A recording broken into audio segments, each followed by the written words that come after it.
ഇന്ന് നമ്മൾ 30 പേജ് എന്ന് പറയുമ്പോൾ 40 പേജ് നമ്പർ 40 തുടങ്ങിയാണ് നമുക്ക് സ്റ്റാർട്ട് ചെയ്യേണ്ടത്. അപ്പോൾ ഒരു 70 പേജ് നമ്പർ 70 വരെയാണ് നമുക്ക് പഠിക്കാനുള്ളത്.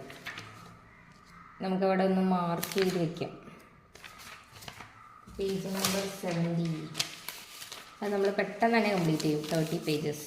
Okay. Carmelites of Mary immaculate, അതിൽ നിന്നുള്ളൊരു ക്വസ്റ്റ്യൻ ആണ് പ്രീവിയസ് ഇയർ ചോദിച്ചിട്ടുള്ള. Sisters of the congregation of the mother of Carmel, CMC എന്നറിയപ്പെടുന്നത്. Sisters of the congregation of the mother of Carmel, CMC എന്ന സന്യാസിനി സഭ സ്ഥാപിച്ചത് ആരാണ്? കുര്യാക്കോസ് ഏലിയാസ് ചാവറയാണ്. അതായത് ചാവറയച്ചൻ എന്നറിയപ്പെടുന്ന കുര്യാക്കോസ് ഏലിയാസ് ചാവറയാണ് CMC എന്ന സന്യാസിനി സഭ സ്ഥാപിച്ചത്. CMC എന്ന് പറയുമ്പോൾ congregation of the mother of Carmel, sisters of the congregation of the mother of Carmel. ഇനി sisters of the congregation of the mother of Carmel, അതായത് CMC എന്ന സന്യാസിനി സഭ സ്ഥാപിച്ച വർഷം എന്നാണ്? 1866 CMC എന്ന സന്യാസിനി സഭ സ്ഥാപിച്ചത്. ആരാണ് സ്ഥാപിച്ചത്? ചാവറയച്ചനാണ്. CMI ഉണ്ട്, അത് കാർമലൈറ്റ്സ് ഓഫ് മേരി ഇമാക്കുലേറ്റ് ആണ്. CMI സഭ അതും കുര്യാക്കോസ് ഏലിയാസ് ചാവറ ആണ് സ്ഥാപിച്ചത്. CMC എന്ന സന്യാസിനി സഭ, അതായത് sisters of the congregation of the mother of Carmel എന്ന CMC എന്ന സന്യാസിനി സഭ സ്ഥാപിച്ചതും CMI എന്ന സഭ സ്ഥാപിച്ചതും കുര്യാക്കോസ് ഏലിയാസ് ചാവറയാണ്. CMI എന്ന് പറയുമ്പോൾ Carmelites of Mary immaculate. CMC ഏതാണ് വർഷം? 1866. CMI സഭ സ്ഥാപിച്ച വർഷം, കുറേ വെള്ളി വരുന്നുണ്ട്. CMI സഭ സ്ഥാപിച്ച വർഷം 1831 മെയ് 11 മാനാനം, കോട്ടയത്തെ മാനാനത്താണ് CMI സഭ സ്ഥാപിച്ചത്. CMC ആണെങ്കിലോ 1866, CMI ആണെങ്കിലോ 1831 കോട്ടയത്താണ്. CMI കോട്ടയം മാനാനം. CMIയും CMCയും സ്ഥാപിച്ചത് ആരാണ്? കുര്യാക്കോസ് ഏലിയാസ് ചാവറ. ഇന്ത്യയിലെ ആദ്യ ക്രിസ്തീയ സന്യാസി സഭയായി കണക്കാക്കുന്നത് CMI ആണ് കേട്ടോ. ഇന്ത്യയിലെ ആദ്യ ക്രിസ്തീയ സന്യാസി സഭയായിട്ട് കണക്കാക്കുന്നത് CMI ആണ്. CMI എന്നാണ് സ്ഥാപിച്ചത്? 1831 സ്ഥാപിച്ചത്. കോട്ടയത്തുള്ള മാനാനത്തായിരുന്നു ഈ CMI സഭ വന്നത്. ചാവറയച്ചനാണ് സ്ഥാപിച്ചത്. ഇന്ത്യയിലെ തന്നെ ആദ്യത്തെ ക്രിസ്തീയ സന്യാസി സഭയായിട്ട് കണക്കാക്കുന്നതും CMI ആണ്. ഇനി CMI സ്ഥാപനങ്ങളിലും പ്രവർത്തനങ്ങളിലൊക്കെ ചാവറയച്ചന്റെ സഹകാരികളായിരുന്നത് പാലക്കൽ തോമാ മാൽപ്പൻ, പോരുകര തോമസ് അച്ചൻ, ഇവരൊക്കെയാണ്. CMI സ്ഥാപനങ്ങളിലും പിന്നെ ബാക്കിയുള്ള പ്രവർത്തനങ്ങളിലും എല്ലാം സഹകാരിയായി നിന്നവരാണ് ഇവർ. പാലക്കൽ തോമാ മാൽപ്പനും പോരുകര തോമസ് അച്ചനും. തോമസ് അച്ചനും തോമാ മാൽപ്പനും രണ്ടുപേരും ഒരു തോമയായിരുന്നു കേട്ടോ. അതായത് അവരായിരുന്നു ചാവറയച്ചന്റെ സഹകാരികളായിരുന്നത്. CMI സഭയുടെ ആദ്യ സുപ്പീരിയർ ജനറൽ കുര്യാക്കോസ് ഏലിയാസ് ചാവറ തന്നെയാണ്. CMI സഭ സ്ഥാപിച്ചത് ചാവറയച്ചനാണല്ലോ. അപ്പോൾ ആദ്യത്തെ സുപ്പീരിയർ ജനറൽ ആയിരുന്നതും ചാവറയച്ചൻ തന്നെയാണ്. ഈ പിടിയേരി സമ്പ്രദായവുമായി ബന്ധപ്പെട്ട നവോത്ഥാന നായകനാണ് കുര്യാക്കോസ് ഏലിയാസ് ചാവറ. കേരള കത്തോലിക്ക സഭയിൽ വ്യാപകമായ പരിഷ്കരണങ്ങൾക്ക് നേതൃത്വം നൽകിയ നവോത്ഥാന നായകനാണ്. കാലത്തിന് മുൻപേ നടന്ന നവോത്ഥാന നായകൻ എന്ന വിശേഷണമുണ്ട്. അപ്പോൾ പിടിയേരി സമ്പ്രദായം ചാവറയച്ചനാണ്. പിടിയേരി സമ്പ്രദായം ചാവറയച്ചനാണ്. അതായത് പിടിയേരി എന്ന് പറയുമ്പോൾ നമ്മങ്ങനെ ചവറ് പോലെ വാരിയെടുക്കാം. അരി വെറുതെ കണക്ഷന് വേണ്ടിയിട്ടാണ് കേട്ടോ. ഒരിക്കലും അങ്ങനെ അരിയും ചവറുമായിട്ട് കണക്ട് ചെയ്യാൻ പറ്റില്ല. അല്ല, അങ്ങനെ പറയുമ്പോൾ പ്രശ്നമാവരുത്. പിടിയേരി സമ്പ്രദായവുമായി ബന്ധപ്പെട്ട നവോത്ഥാന നായകനാണ്. അപ്പോൾ അതൊന്ന് കണക്ട് ചെയ്യാനാണ് ചാവറയച്ചൻ. പിന്നെ കേരള കത്തോലിക്ക സഭയിൽ വ്യാപകമായ പരിഷ്കരണങ്ങൾക്ക് നേതൃത്വം നൽകിയിരുന്നു. കാലത്തിന് മുൻപേ നടന്ന നവോത്ഥാന നായകൻ എന്നറിയപ്പെട്ടിരുന്നു. കാലത്തിന് മുൻപേ നടന്ന നവോത്ഥാന നായകൻ എന്ന വിശേഷമുള്ളതാർക്കാണ്? ചാവറയച്ചനാണ്. ആദ്യത്തെ കേരളീയ വികാരി ജനറൽ കൂടിയാണ്. ചാവറയച്ചൻ പുരോഹിത വൃത്തിയിൽ പ്രവേശിച്ച ചരിത്ര പ്രസിദ്ധമായ പള്ളിയായിരുന്നു അർത്തുങ്കൽ പള്ളി എന്ന് പറഞ്ഞിട്ട് ഒരു പാട്ടൊക്കെ കേട്ടല്ലേ നമ്മൾ? പാടുന്നില്ല. ചാവറയച്ചൻ പുരോഹിത വൃത്തിയിൽ പ്രവേശിച്ച ചരിത്ര പ്രസിദ്ധമായ പള്ളിയായിരുന്നു അർത്തുങ്കൽ പള്ളി. കേരളത്തിലെ ആദ്യത്തെ കേരളീയ വികാരി ജനറൽ കൂടിയായിരുന്നു. പിന്നെ കാലത്തിന് മുൻപേ നടന്ന നവോത്ഥാന നായകൻ എന്നറിയപ്പെട്ടിരുന്നു. പിടിയേരി സമ്പ്രദായവുമായി ബന്ധപ്പെട്ട നവോത്ഥാന നായകനായിരുന്നു. കേരള കത്തോലിക്ക സഭയിൽ വ്യാപകമായ പരിഷ്കരണങ്ങൾക്ക് നേതൃത്വം നൽകിയ നവോത്ഥാന നായകനാണ്. പിന്നെ ചാവറയച്ചൻ പുരോഹിത വൃത്തിയിൽ പ്രവേശിച്ച ചരിത്രപ്രസിദ്ധമായ പള്ളി ഏതായിരുന്നു? അർത്തുങ്കൽ പള്ളിയാണ്. ഇനി ചാവറയച്ചൻ പുരോഹിത വൃത്തിയിൽ പ്രവേശിച്ച വർഷം 1829 1829. അപ്പോൾ ചാവറയച്ചൻ പുരോഹിത വൃത്തിയിൽ പ്രവേശിച്ചത് 1829. 1831 CMI സഭ സ്ഥാപിച്ചത്. കോട്ടയത്ത് മാന്നാനത്തായിരുന്നു. പിന്നെ CMC സഭ സ്ഥാപിച്ചത് 1866. പിന്നെ അദ്ദേഹത്തിൻ്റെ സഹകാരികൾ ആരൊക്കെയായിരുന്നു? പാലക്കൽ തോമാ മാൽപ്പനും പോരുകര തോമസ് അച്ഛനും, 2 തോമാമാർ. ഇന്ത്യയിൽ ആദ്യത്തെ ക്രിസ്തീയ സന്യാസി സഭയായി കണക്കാക്കുന്നത് CMI ആണ്. പിടിയേരി സമ്പ്രദായവുമായി ബന്ധപ്പെട്ടിരിക്കുന്നത് ചാവറയച്ചൻ. കാലത്തിന് മുൻപേ നടന്ന നവോത്ഥാന നായകൻ, ആദ്യത്തെ കേരളീയ വികാരി ജനറൽ. പിന്നെ പുരോഹിത വൃത്തിയിൽ പ്രവേശിച്ച ചരിത്രപ്രസിദ്ധമായ പള്ളി ഏതായിരുന്നു? അർത്തുങ്കൽ പള്ളി. 1829 പുരോഹിത വൃത്തിയിൽ പ്രവേശിച്ചത്. സീറോ മലബാർ കത്തോലിക്ക പള്ളിയിൽ കുര്യാക്കോസ് ഏലിയാസ് ചാവറ വികാരിയായത് 1861. സീറോ മലബാർ കത്തോലിക്ക പള്ളി, അവിടെ കുര്യാക്കോസ് ഏലിയാസ് ചാവറ വികാരിയായി പ്രവേശിച്ചത് 1861. അപ്പോൾ അതിനുശേഷമാണ് CMC എന്ന സന്യാസിനി സഭ 1866 സ്ഥാപിക്കുന്നത്. 1861 അപ്പോൾ അദ്ദേഹം സീറോ മലബാർ കത്തോലിക്ക പള്ളിയിൽ വികാരിയായിട്ടുണ്ട്. 1829 ആദ്യമായിട്ട് പുരോഹിത വൃത്തിയിൽ പ്രവേശിച്ചത്. അത് അർത്തുങ്കൽ പള്ളിയിലായിരുന്നു. 1831 CMI സഭ സ്ഥാപിച്ചത്, ഇന്ത്യയിലെ ആദ്യത്തെ ക്രിസ്തീയ സന്യാസി സഭ. കുര്യാക്കോസ് ഏലിയാസ് ചാവറ മരണമടഞ്ഞത് കൂനമ്മാവ് എന്ന് പറഞ്ഞ സ്ഥലത്ത് വെച്ചാണ്. കൊച്ചിയിലുള്ള കൂനമ്മാവിൽ വെച്ചിട്ടാണ് ഈ കുര്യാക്കോസ് ഏലിയാസ് ചാവറ മരണമടഞ്ഞത്. പള്ളിക്കാര് പള്ളിക്കൂടം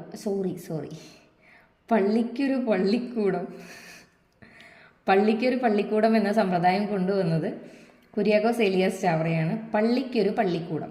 പിന്നെ കേരളത്തിലെ സ്കൂളുകൾക്ക് പള്ളിക്കൂടം എന്ന നാമം ലഭിച്ചത് ഈ പദ്ധതി മൂലമാണ്. പള്ളിക്കൊരു പള്ളിക്കൂടം, അതായത് പള്ളിയുമായി ബന്ധപ്പെട്ടിട്ട് സ്കൂളുകൾ ഉണ്ടായിരുന്നല്ലോ, പഠന കേന്ദ്രങ്ങൾ സ്ഥാപിച്ചിരുന്നു. അപ്പോൾ പള്ളിക്കൊരു പള്ളിക്കൂടം എന്ന സമ്പ്രദായം കൊണ്ടുവന്നത് കുര്യാക്കോസ് ഏലിയാസ് ചാവറ. പിടിയേരി സമ്പ്രദായം, പള്ളിക്കൊരു പള്ളിക്കൂടം, കാലത്തിനു മുൻപേ നടന്ന നവോത്ഥാന നായകൻ, ആദ്യത്തെ കേരളീയ വികാരി ജനറൽ. പിന്നെ ഫസ്റ്റ് പുരോഹിത വൃത്തിയിൽ പ്രവേശിച്ച ചരിത്രപ്രസിദ്ധമായ പള്ളിയായിരുന്നു അർത്തുങ്കൽ പള്ളി. സീറോ മലബാർ കത്തോലിക്ക പള്ളിയിൽ വികാരിയായിട്ടുണ്ട് 1861. 1866 CMC എന്ന സന്യാസിനി സഭ സ്ഥാപിച്ചു. 1829 ഫസ്റ്റ് പുരോഹിത വൃത്തിയിൽ പ്രവേശിച്ചത്. 1831 CMI സഭ സ്ഥാപിച്ചു കോട്ടയത്ത് മാന്നാനത്ത്. പിന്നെ ആദ്യത്തെ ക്രിസ്തീയ സന്യാസി സഭയെ കണക്കാക്കുന്നത് CMI ആണ്. പിന്നെ 2 തോമാമാരായിരുന്നു സഹകാരികളായിരുന്നത്. പള്ളിക്കൊരു പള്ളിക്കൂടം എന്ന സമ്പ്രദായം കൊണ്ടുവന്നത് ചാവറയച്ചനാണ്. കേരളത്തിലെ സ്കൂളുകൾക്ക് പള്ളിക്കൂടം എന്ന നാമം ലഭിച്ചത് ഈ പദ്ധതി മൂലമാണ്. ഇനി നെക്സ്റ്റ് സമത്വ സമാജം. വൈകുണ്ഠസ്വാമിയുമായി ബന്ധമില്ലാത്തത് ഏതെന്നാണ് ഒരു പ്രീവിയസ് ഇയർ ചോദിച്ച ക്വസ്റ്റ്യൻ ആണ്. അപ്പോൾ ബന്ധമില്ലാത്തത് വില്ലുവണ്ടി സമരം ആരാണ് നയിച്ചത്? അയ്യങ്കാളിയാണ് അല്ലേ. അപ്പോൾ വൈകുണ്ഠസ്വാമിയുമായി ബന്ധമുള്ള സ്റ്റേറ്റ്മെന്റ്സ് ഏതൊക്കെയാണ്? സമത്വ സമാജം എന്ന സംഘടന രൂപീകരിച്ചു. ക്ഷേത്രപ്രവേശന നിരോധനത്തിനെതിരെ ശബ്ദമുയർത്തി. മേൽമുണ്ട് ധരിക്കൽ നിരോധനത്തിനെതിരെ ശബ്ദമുയർത്തി. അപ്പോൾ സമത്വ സമാജം എന്ന സംഘടന രൂപീകരിച്ചത് വൈകുണ്ഠസ്വാമിയാണ്. ക്ഷേത്രപ്രവേശന നിരോധനത്തിനെതിരെ ശബ്ദമുയർത്തി, മേൽമുണ്ട് ധരിക്കൽ നിരോധനത്തിനെതിരെ ശബ്ദമുയർത്തിയതൊക്കെ വൈകുണ്ഠസ്വാമികളാണ്. സമത്വ സമാജം സ്ഥാപിച്ചത് ആരാണ്? വൈകുണ്ഠസ്വാമികളാണ്. ഇനി സമത്വ സമാജ സ്ഥാപകൻ എന്നറിയപ്പെടുന്നത് വൈകുണ്ഠസ്വാമികളാണ്. 1836 സമത്വ സമാജം സ്ഥാപിച്ചത്. ജാതി ചിന്ത നിലനിന്നിരുന്ന കാലത്ത് മനുഷ്യരെല്ലാം സമന്മാരാണെന്ന ബോധം സൃഷ്ടിക്കുന്നതിനായിട്ട് രൂപീകരിച്ച പ്രസ്ഥാനമാണ് സമത്വ സമാജം. ജാതി ചിന്ത നിലനിന്നിരുന്ന ഒരു കാലഘട്ടമായിരുന്നല്ലോ അന്നത്തെ. അപ്പം അന്ന് മനുഷ്യരെല്ലാം സമന്മാരാണെന്ന ബോധം സൃഷ്ടിക്കുന്നതിനായി രൂപീകരിച്ച പ്രസ്ഥാനമാണ് സമത്വ സമാജം. 1836 സമത്വ സമാജം രൂപവൽക്കരിക്കുന്നത്. കേരളത്തിലെ ആദ്യത്തെ സാമൂഹ്യ പരിഷ്കരണ പ്രസ്ഥാനമായി പരിഗണിക്കപ്പെടുന്നത് സമത്വ സമാജമാണ്. സമത്വ സമാജം സ്ഥാപിക്കപ്പെട്ട സ്ഥലമാണ് ശുചീന്ദ്രം. തമിഴ്നാട് കന്യാകുമാരി ജില്ലയിലുള്ള ശുചീന്ദ്രം എന്ന സ്ഥലത്താണ് സമത്വ സമാജം സ്ഥാപിക്കപ്പെട്ടത്. ശുചീന്ദ്രം എന്ന സ്ഥലത്ത് കേട്ടോ, അത് കന്യാകുമാരിയിലാണ്. തമിഴ്നാടുള്ള കന്യാകുമാരി ജില്ലയിലെ ശുചീന്ദ്രം എന്ന സ്ഥലത്താണ് സമത്വ സമാജം സ്ഥാപിക്കപ്പെട്ടത്. വൈകുണ്ഠസ്വാമികളാണ് സ്ഥാപിച്ചത്. ജാതി ചിന്തകൾ നിലനിന്നിരുന്ന കാലത്ത് മനുഷ്യരെല്ലാം സമന്മാരാണെന്ന ബോധം സൃഷ്ടിക്കുന്നതിനായി രൂപീകരിച്ച പ്രസ്ഥാനമാണ്. 1836 അത് രൂപവൽക്കരിക്കുന്നത്. പിന്നെ കേരളത്തിലെ ആദ്യത്തെ സാമൂഹിക പരിഷ്കരണ പ്രസ്ഥാനമായിട്ട് പരിഗണിക്കപ്പെടുന്നതും സമത്വ സമാജമാണ്. ഇനി പ്രത്യക്ഷ രക്ഷാ ദൈവസഭ. പ്രത്യക്ഷ രക്ഷാ ദൈവസഭ സ്ഥാപിച്ചത് ആരാണ്? കുമാരഗുരുദേവനാണ് പ്രത്യക്ഷ രക്ഷാ ദൈവസഭ സ്ഥാപിച്ചത്. പിടിയേരി സമ്പ്രദായം ആരെയാണ്? ചാവറയച്ചനാണ്. പിന്നെ കാലത്തിന് മുൻപേ നടന്ന നവോത്ഥാന നായകൻ ചാവറയച്ചൻ. പ്രത്യക്ഷ രക്ഷാ ദൈവസഭ സ്ഥാപിച്ചത് ആരാണ്? കുമാരഗുരുദേവനാണ് പ്രത്യക്ഷ രക്ഷാ ദൈവസഭ സ്ഥാപിച്ചത്. കുമാരഗുരുദേവൻ ആരംഭിച്ച പ്രസ്ഥാനമാണ് ഏതാണെന്നും ചോദിച്ചിട്ടുണ്ട്. അങ്ങനെ ചോദ്യം വന്നിട്ടുണ്ട്. പ്രത്യക്ഷ രക്ഷാ ദൈവസഭ. കുമാരഗുരുദേവന്റെ ഫുൾ നെയിം എന്ന് പറയുന്നത് പൊയ്കയിൽ കുമാരഗുരുദേവൻ എന്നാണ്. പൊയ്കയിൽ കുമാരഗുരുദേവൻ, പൊയ്കയിൽ അപ്പച്ചൻ എന്നൊക്കെ അറിയപ്പെട്ടിരുന്നല്ലോ. പ്രത്യക്ഷ രക്ഷാ ദൈവസഭ സ്ഥാപകനായിരുന്നു പൊയ്കയിൽ കുമാരഗുരുദേവൻ. പ്രത്യക്ഷ രക്ഷാ ദൈവസഭ സ്ഥാപിതമായ വർഷം എന്നാണ്? 1909 പ്രത്യക്ഷ രക്ഷാ ദൈവസഭ സ്ഥാപിതമായത്. 1909. പ്രത്യക്ഷ രക്ഷാ ദൈവസഭയുടെ ആസ്ഥാനം ഏതാണ്? ഇരവി പേരൂരാണ്. തിരുവല്ലയിലുള്ള ഇരവി പേരൂരാണ് പ്രത്യക്ഷ രക്ഷാ ദൈവസഭയുടെ ആസ്ഥാനം. പ്രത്യക്ഷ രക്ഷാ ദൈവസഭയുടെ, അതായത് PRDS എന്നാണ് അതിന് ഷോർട്ടായിട്ട് പറയുക. പ്രത്യക്ഷ Raksha Daiva PRDS, God's Church of Visible Salvation. അതിൻ്റെ ഉപ ആസ്ഥാനങ്ങൾ ഏതൊക്കെയായിരുന്നു? അമരക്കുന്ന്, ഉദിയൻ കുളങ്ങര. അപ്പം ഇരവി പേരൂരായിരുന്നു, തിരുവല്ലയിലുള്ള ഇരവി പേരൂരായിരുന്നു പ്രത്യക്ഷ രക്ഷാ ദൈവസഭയുടെ ആസ്ഥാനം. അതിൻ്റെ ഉപ ആസ്ഥാനങ്ങൾ എന്നറിയപ്പെടുന്നത് ഏതാണ്? ഏതൊക്കെ സ്ഥലങ്ങളാണ്? അമരക്കുന്ന്, ഉദിയൻ കുളങ്ങര. അമരക്കുന്ന്, ഉദിയൻ കുളങ്ങര. പ്രത്യക്ഷ രക്ഷാ ദൈവസഭയുടെ പ്രധാന പ്രസിദ്ധീകരണമായിരുന്നു ആദിയാർ ദീപം. ആദിയാർ ദീപം എന്നത് പ്രത്യക്ഷ രക്ഷാ ദൈവസഭ, അതായത് PRDSന്റെ പ്രധാന പ്രസിദ്ധീകരണമായിരുന്നു ആദിയാർ ദീപം. പ്രത്യക്ഷ രക്ഷാ ദൈവസഭയുടെ തലവൻ എന്ന നിലയിൽ പൊയ്കേൽ യോഹന്നാന് ലഭിച്ച ആത്മീയ അപരനാമമായിരുന്നു കുമാരഗുരുദേവൻ എന്നത്.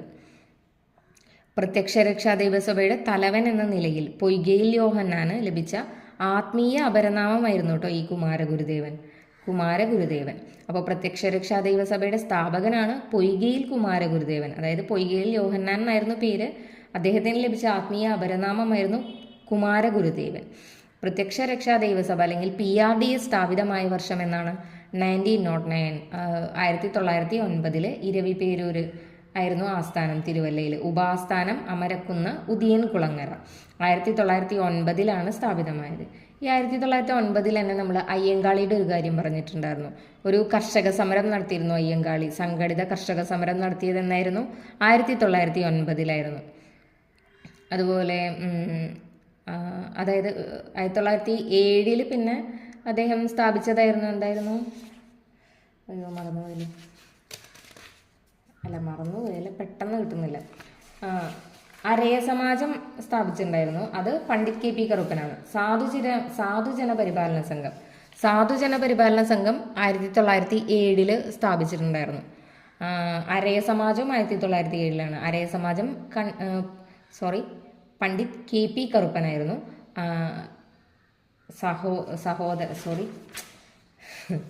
സാധുജന പരിപാലന സംഘമാണ് അയ്യങ്കാളി സ്ഥാപിച്ചത്. 1915 പിന്നെ കല്ലുമാല സമരം നടത്തിയിരുന്നു കേട്ടോ അയ്യങ്കാളി.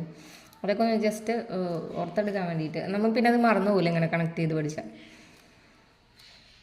അപ്പോൾ PRDS സ്ഥാപിതമായ വർഷവും 1909. അയ്യങ്കാളി കർഷക സമരം നടത്തി, സംഘടിത കർഷക സമരം നടത്തിയതും 1909. PRDSന്റെ ഉപാസ്ഥാനങ്ങൾ ഏതൊക്കെയായിരുന്നു? അമരക്കുന്ന്, ഉദിയൻ കുളങ്ങര.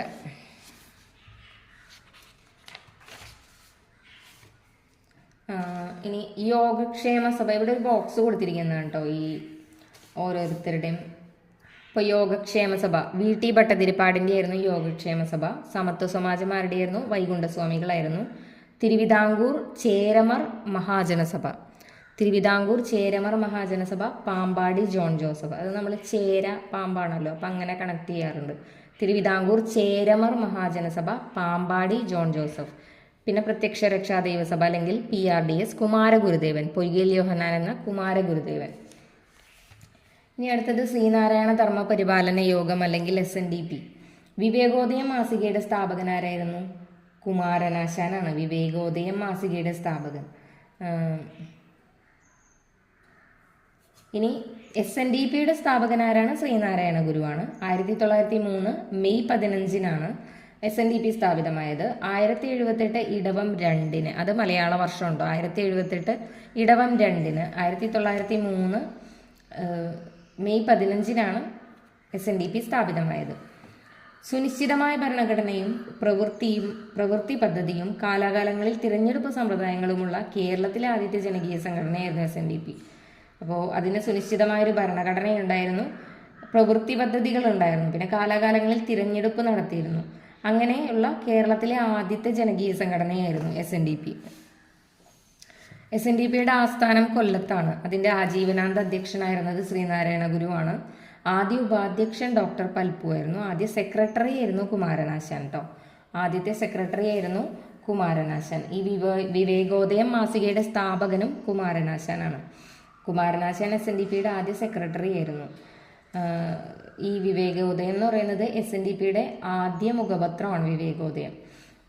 SNDP സ്ഥാപിതമായതെന്നാണ് 1903 മെയ് 15 നമ്മുടെ ശ്രീനാരായണ ഗുരുവാണ് സ്ഥാപിച്ചത്. അതിൻ്റെ ആസ്ഥാനം കൊല്ലമായിരുന്നു. ആജീവനാന്ത അധ്യക്ഷനും ശ്രീനാരായണ ഗുരുവായിരുന്നു. ആദ്യത്തെ ഉപാധ്യക്ഷൻ ഡോക്ടർ പൽപ്പു ആയിരുന്നു. ആരുടെ പ്രേരണയാലാണ് ശ്രീനാരായണ ഗുരു SNDP സ്ഥാപിച്ചത്? ഡോക്ടർ പൽപ്പുവിൻ്റെ പ്രേരണ കൊണ്ടാണ്. സ്വാമി വിവേകാനന്ദനാണ് ഡോക്ടർ പൽപ്പുവിന് പ്രചോദനം ഏകിയത്.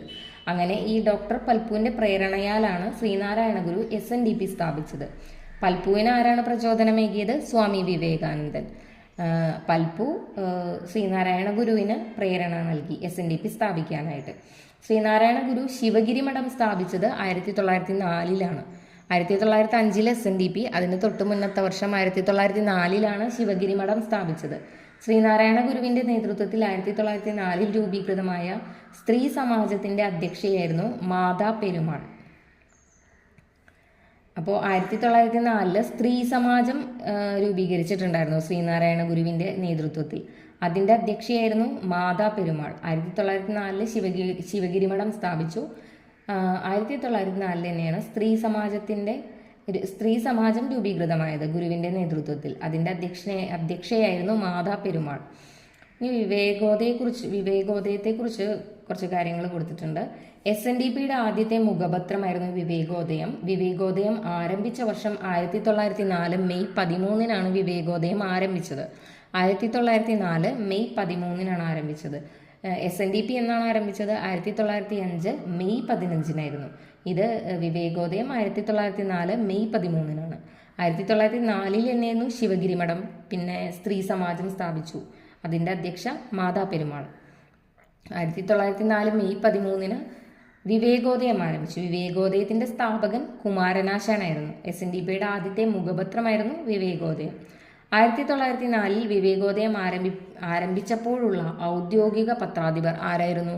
M ഗോവിന്ദനായിരുന്നു ആദ്യത്തെ ഔദ്യോഗിക പത്രാധിപർ വിവേകോദയത്തിൻ്റെ. M ഗോവിന്ദൻ. ഈഴവ ഗസറ്റ് എന്ന അപരനാമത്തിൽ അറിയപ്പെട്ടിരുന്ന പ്രസിദ്ധീകരണം കൂടിയാണ് വിവേകോദയം. ഈഴവ ഗസറ്റ് എന്ന അപരനാമത്തിൽ അറിയപ്പെട്ടിരുന്നത് വിവേകോദയം. വിവേകോദയം പത്രത്തിന് ആ പേര് നൽകിയത് ഏത് വ്യക്തിയോടുള്ള ആദരസൂചകമായിട്ടാണ്? സ്വാമി വിവേകാനന്ദനോടുള്ള ആദരസൂചകമായിട്ടാണ്. കാരണം സ്വാമി വിവേകാനന്ദനാണ് ഡോക്ടർ പൽപ്പുവിന് പ്രചോദനമേകിയത് ഇങ്ങനെ ഒരു സംഘടന തുടങ്ങാനായിട്ട്. പൽപ്പുവിൻ്റെ പ്രേരണയാലാണ് ശ്രീനാരായണ ഗുരു SNDP സ്ഥാപിച്ചത്. അപ്പോൾ വിവേകാനന്ദനോടുള്ള ആദരസൂചകമായിട്ട് SNDPയുടെ ആദ്യ മുഖപത്രമായ വിവേകോദയത്തിന് ആ പേര് നൽകിയത് അദ്ദേഹത്തിനോടുള്ള ആദരസൂചകമായിട്ടാണ്. കുമാരനാശാൻ തൻ്റെ ശ്രീബുദ്ധചരിതം എന്ന പരിഭാഷ പ്രസിദ്ധീകരിച്ച മാസികയാണ് വിവേകോദയം. തൻ്റെ ശ്രീബുദ്ധചരിതം എന്ന പരിഭാഷ അത് പ്രസിദ്ധീകരിച്ചത് വിവേകോദയത്തിലാണ്. പിൽക്കാലത്ത് വിവേകോദയം വിലയ്ക്ക് വാങ്ങി പ്രസിദ്ധീകരിച്ചത് CR കേശവൻ വൈദ്യരാണ്. വിവേകോദയം വിലയ്ക്ക് വാങ്ങി പ്രസിദ്ധീകരിച്ചത് CR കേശവൻ വൈദ്യർ. SNDPയുടെ ഇപ്പോഴത്തെ മുഖപത്രമാണ് യോഗനാഥം. അപ്പോൾ SNDP ആരംഭിച്ചത് 1905 മെയ് 15, വിവേകോദയം ആരംഭിച്ചത് 1904 മെയ് 13. വിവേകോദയത്തിൻ്റെ സ്ഥാപകൻ കുമാരനാശാനാണ്. അതിൻ്റെ ആദ്യ പത്രാധിപർ M ഗോവിന്ദനാണ്. പിന്നെ ഈഴവ ഗസറ്റ് എന്നറിയപ്പെട്ടിരുന്നത് വിവേകോദയമാണ്. പിന്നെ വിവേകാനന്ദനോടുള്ള ആദരസൂചകമായിട്ടാണ് അതിന് ആ പേര് നൽകിയത്. പിന്നെ കുമാരനാശാൻ്റെ ശ്രീബുദ്ധചരിതം പരിഭാഷ ഇതിൽ പ്രസിദ്ധീകരിച്ചിട്ടുണ്ടായിരുന്നു. പിന്നെ പിൽക്കാലത്ത് വിവേകോദയം വിലയ്ക്ക് വാങ്ങി പ്രസിദ്ധീകരിച്ചത് CR കേശവൻ വൈദ്യനാണ്. SNDPയുടെ ഇപ്പോഴത്തെ മുഖപത്രം യോഗനാഥം. ഇനി അടുത്തത് ആത്മവിദ്യാസംഘം ആണ്. ആത്മവിദ്യാസംഘം ആരാണ് സ്ഥാപിച്ചത്? വാഗ്ഭടാനന്ദനാണ് ആത്മവിദ്യാസംഘം സ്ഥാപിച്ചത്. ആത്മവിദ്യാസംഘത്തിന്റെ സ്ഥാപകൻ വാഗ്ഭടാനന്ദൻ. ഏത് വർഷമാണ്? 1917 ആത്മവിദ്യാസംഘം സ്ഥാപിച്ചത്. അന്ധവിശ്വാസങ്ങൾ, അർത്ഥശൂന്യമായ ചടങ്ങുകൾ എന്നിവയ്ക്കെതിരെ ജനങ്ങളെ ബോധവൽക്കരിക്കാൻ സ്ഥാപിച്ച സംഘടനയാണ് ആത്മവിദ്യാസംഘം. അന്ധവിശ്വാസങ്ങൾ, അർത്ഥശൂന്യമായ ചടങ്ങുകൾ ഇതിനൊക്കെതിരെ ജനങ്ങളെ ബോധവൽക്കരിക്കാൻ സ്ഥാപിച്ച സംഘടനയാണ് ആത്മവിദ്യാസംഘം. സ്ഥാപിച്ചത് വാഗ്ഭടാനന്ദനാണ്. 1917 ആത്മവിദ്യാസംഘം സ്ഥാപിച്ചത്. ആത്മവിദ്യാസംഘം സ്ഥാപിക്കുന്നതിന് മുൻകൈ എടുത്തവരാരൊക്കെയായിരുന്നു? കുന്നോത്ത് കുഞ്ഞേക്കു ഗുരുക്കൾ, കറപ്പയിൽ കണാരൻ മാസ്റ്റർ, ധർമ്മധീരൻ, കയ്യാലച്ചേക്കു, പാലേരി ചന്തമ്മൻ. ജസ്റ്റ് അറിഞ്ഞു വയ്ക്കുക. കുന്നോത്ത് കുഞ്ഞേക്കു ഗുരുക്കൾ, കറപ്പയിൽ കണാരൻ മാസ്റ്റർ, ധർമ്മധീരൻ, കയ്യാലച്ചേക്കു, പാലേരി ചന്തമ്മൻ. ഇനി ആത്മവിദ്യാസംഘത്തിന്റെ പ്രധാന പ്രവർത്തന മേഖലയായിരുന്ന സ്ഥലങ്ങളാണ്. മലബാർ സ്ഥലം ഏതാണ്? മലബാറാണ് ആത്മവിദ്യാസംഘത്തിന്റെ പ്രധാന പ്രവർത്തന മേഖലയായിരുന്നത്. ആത്മവിദ്യാസംഘത്തിന്റെ ആശയങ്ങളും ലക്ഷ്യങ്ങളും വ്യക്തമാക്കുന്ന വാഗ്ഭടാനന്ദന്റെ കവിതയായിരുന്നു സ്വതന്ത്ര ചിന്താമണി. 1921 സ്വതന്ത്ര ചിന്താമണി ചിന്താമണി എഴുതുന്നത്. 1921 ആത്മവിദ്യാസംഘത്തിന്റെ ആശയങ്ങളും ലക്ഷ്യങ്ങളും ഒക്കെ വ്യക്തമാക്കുന്ന വാഗ്ഭടാനന്ദന്റെ കവിതയായിരുന്നു സ്വതന്ത്ര ചിന്താമണി. ഇനി ആത്മവിദ്യാസംഘത്തിന്റെ മുഖപത്രമായിരുന്നു അഭിനവ കേരളം. അതും 1921 തന്നെയാണ്. സ്വതന്ത്ര ചിന്താമണി ആത്മവിദ്യാസംഘത്തിന്റെ ആശയങ്ങളും വാഗ്ഭടാനന്ദന്റെ ആശയങ്ങളും ലക്ഷ്യങ്ങളും ഒക്കെ വ്യക്തമാക്കുന്ന വാഗ്ഭടാനന്ദന്റെ കവിതയായിരുന്നു സ്വതന്ത്ര ചിന്താമണി 1921. ആത്മവിദ്യാസംഘത്തിന്റെ മുഖപത്രവും അഭിനവ കേരളം 1921. ആത്മവിദ്യാസംഘത്തിന്റെ വനിതാ വിഭാഗത്തിന്റെ പ്രധാന നേതാക്കളായിരുന്നു K Devayani, P Bhargaviamma, M Lakshmikuttyamma. K Devayani, P Bhargaviamma, M Lakshmikuttyamma. ആത്മവിദ്യാസംഘത്തിന്റെ ആദ്യ സമ്മേളനം നടന്നത് കാരക്കാട് വെച്ചിട്ടാണ്.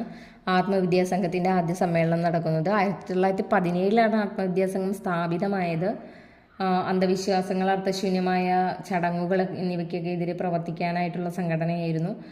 ഇതിൻ്റെ പ്രവർത്തന മേഖല മലബാറായിരുന്നു. പിന്നെ ആത്മവിദ്യാസംഘത്തിൻ്റെ ലക്ഷ്യങ്ങളും ആശയങ്ങളും വ്യക്തമാക്കുന്ന കവിതയായിരുന്നു വാഗ്ഭടാനന്ദൻ്റെ കവിതയായിരുന്നു സ്വതന്ത്ര ചിന്താമണി. ആത്മവിദ്യാസംഘത്തിൻ്റെ മുഖപത്രം അഭിനവ കേരളം.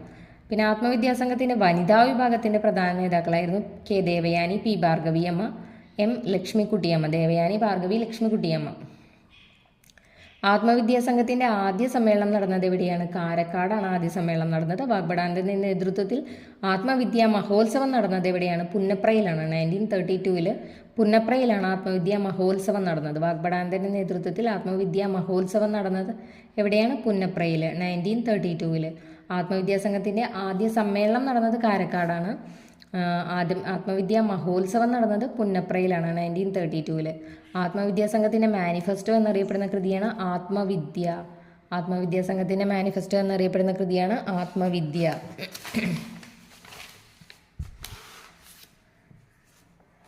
ഇനി കേരളത്തിലെ സാമൂഹ്യ പരിഷ്കർത്താക്കളും പ്രസ്ഥാനങ്ങളും സംബന്ധിച്ച് ശരിയായ ജോഡി കണ്ടെത്തുക എന്ന് പറഞ്ഞൊരു ക്വസ്റ്റ്യനാണ്. പ്രീവിയസ് ഇയർ ഖാദി ബോർഡിൽ ചോദിച്ചൊരു ക്വസ്റ്റ്യനാണത്. അതായത് വാഗ്ഭടാനന്ദന്റെ ഏതാ സംഘടന? ആത്മവിദ്യാസംഘമാണ്. സഹോദരൻ അയ്യപ്പന്റെ ഏതാണ്? സഹോദരൻ അയ്യപ്പന്റെ സഹോദര പ്രസ്ഥാനം.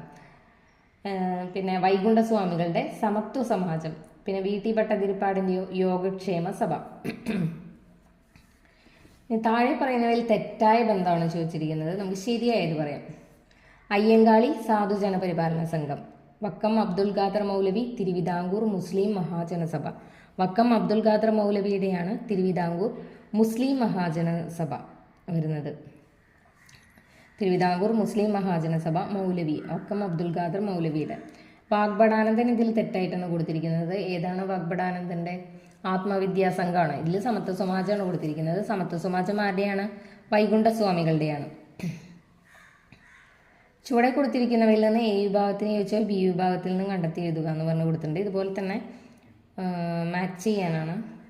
വൈകുണ്ഠസ്വാമികളുടെയാണ് സമത്വ സമാജം. അയ്യങ്കാളിയുടെ സാധുജന പരിപാലന യോഗം. വാഗ്ഭടാനന്ദൻ ആത്മവിദ്യാസംഘം. വി.ടി. ഭട്ടതിരിപ്പാട് യോഗക്ഷേമ സഭ. ഓക്കെ, ഇനി നമ്മൾ ഇപ്പോൾ ഈ പഠിച്ച സംഘടനകളെ കുറിച്ച് പഠിച്ചു. ഈ സംഘടനകളും സ്ഥാപകരും മാത്രമുള്ളൊരു പേജാണ് കൊടുത്തിരിക്കുന്നത്. SNDP Sreenarayana Guru 19 note 3. ഇനി ശൈവപ്രകാശ സഭ ആരാണ്? തൈക്കാട് അയ്യാണ് ശൈവപ്രകാശ സഭ. അത് നമ്മൾ നോക്കിയിട്ടുണ്ടായില്ല അല്ലെ, തൈക്കാട് അയ്യൻ്റെ നോക്കിയിട്ടുണ്ടായില്ല. ശൈവപ്രകാശ സഭ ആരുടെയാണ്? തൈക്കാട് അയ്യയുടെയാണ് ശൈവപ്രകാശ സഭ. ഇനി സമത്വ സമാജം 1836 വൈകുണ്ഠസ്വാമികൾ, സാധുജന പരിപാലന സംഘം 1907 അയ്യങ്കാളി, ആത്മവിദ്യാസംഘം 1917 വാഗ്ഭടാനന്ദൻ. ഇനി ആനന്ദ മഹാസഭ ബ്രഹ്മാനന്ദ ശിവയോഗിയാണ്. അതിൽ രണ്ടിലും ആനന്ദമുണ്ട്. ആനന്ദ മഹാസഭ ബ്രഹ്മാനന്ദ ശിവയോഗി 1917 തന്നെയാണ്.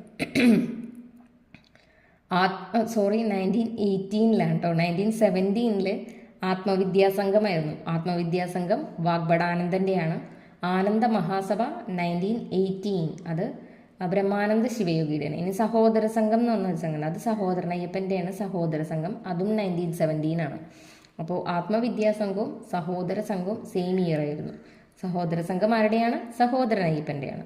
ഇനി CMI നമ്മൾ പഠിച്ചല്ലോ, 1831 ചാവറയച്ചനാണ് ഇതിൻ്റെ സ്ഥാപകൻ. കാമലേറ്റ്സ് ഓഫ് മേരി ഇമാക്കുലേറ്റ് അല്ലെ, ആദ്യത്തെ ക്രിസ്തീയ സഭയായിട്ട് അറിയപ്പെടുന്നത് കേരളത്തിലെ.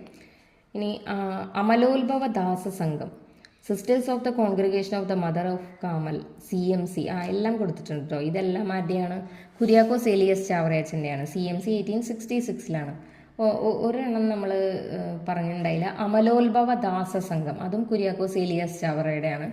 അമലോത്ഭവ ദാസ സംഘം, അമല ഏലിയാസ്, അങ്ങനെ കണക്ട് ചെയ്യാം. അമല ഏലിയാസ്, അമലോത്ഭവ ദാസ സംഘം, കുര്യാക്കോസ് ഏലിയാസ് ചാവറ.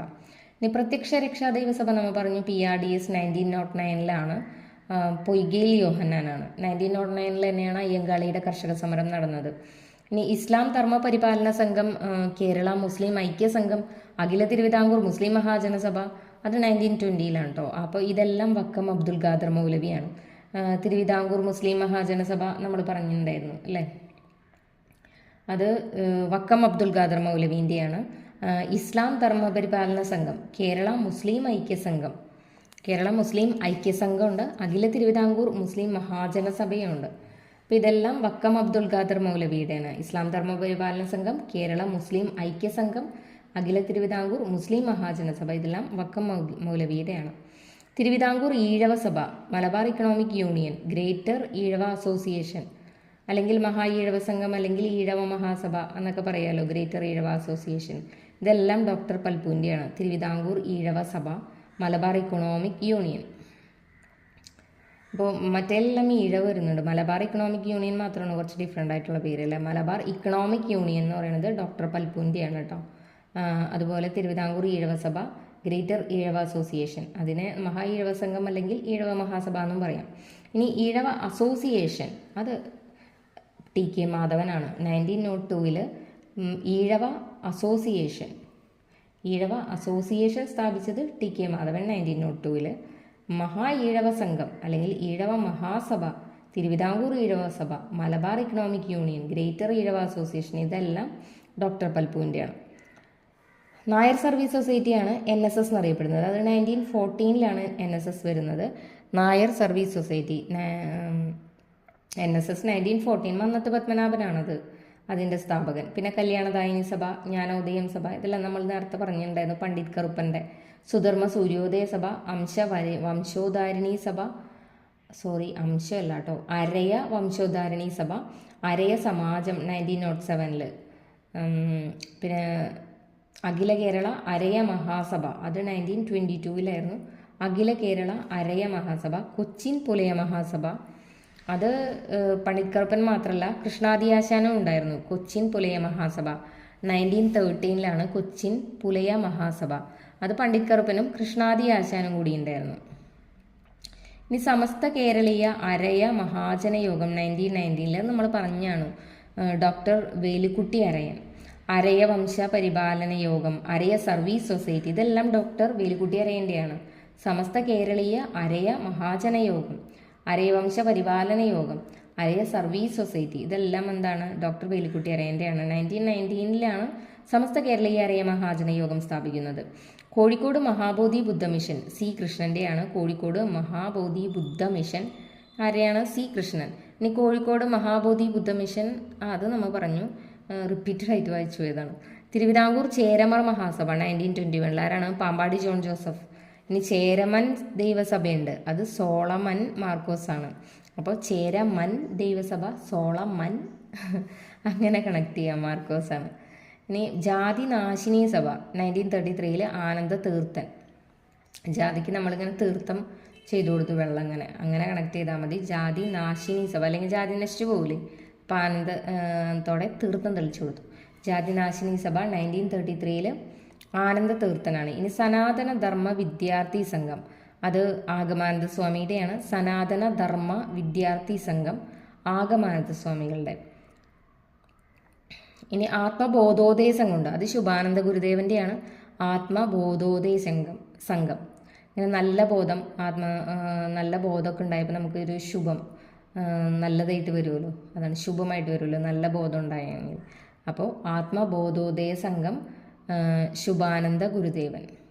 കേരള പുലയ മഹാസഭ KPMS, അത് PK ചാത്തൻ മാസ്റ്ററാണ്. കേരള പുലയ മഹാസഭ ആരുടെയാണ്? PK ചാത്തൻ മാസ്റ്ററെയാണ്. Kerala Pulaya Mahasabha PK Chathan master. Abhinava Bharata Yuvak Sangham AV കുഞ്ഞമ്പൂൻ്റെയാണ്. Abhinava Bharata Yuvak Sangham AV Kunhambu കുഞ്ഞതാണല്ലോ, അപ്പോൾ യുവാക്കന്മാരായിരിക്കുമല്ലോ, അപ്പോൾ യുവക് സംഘം.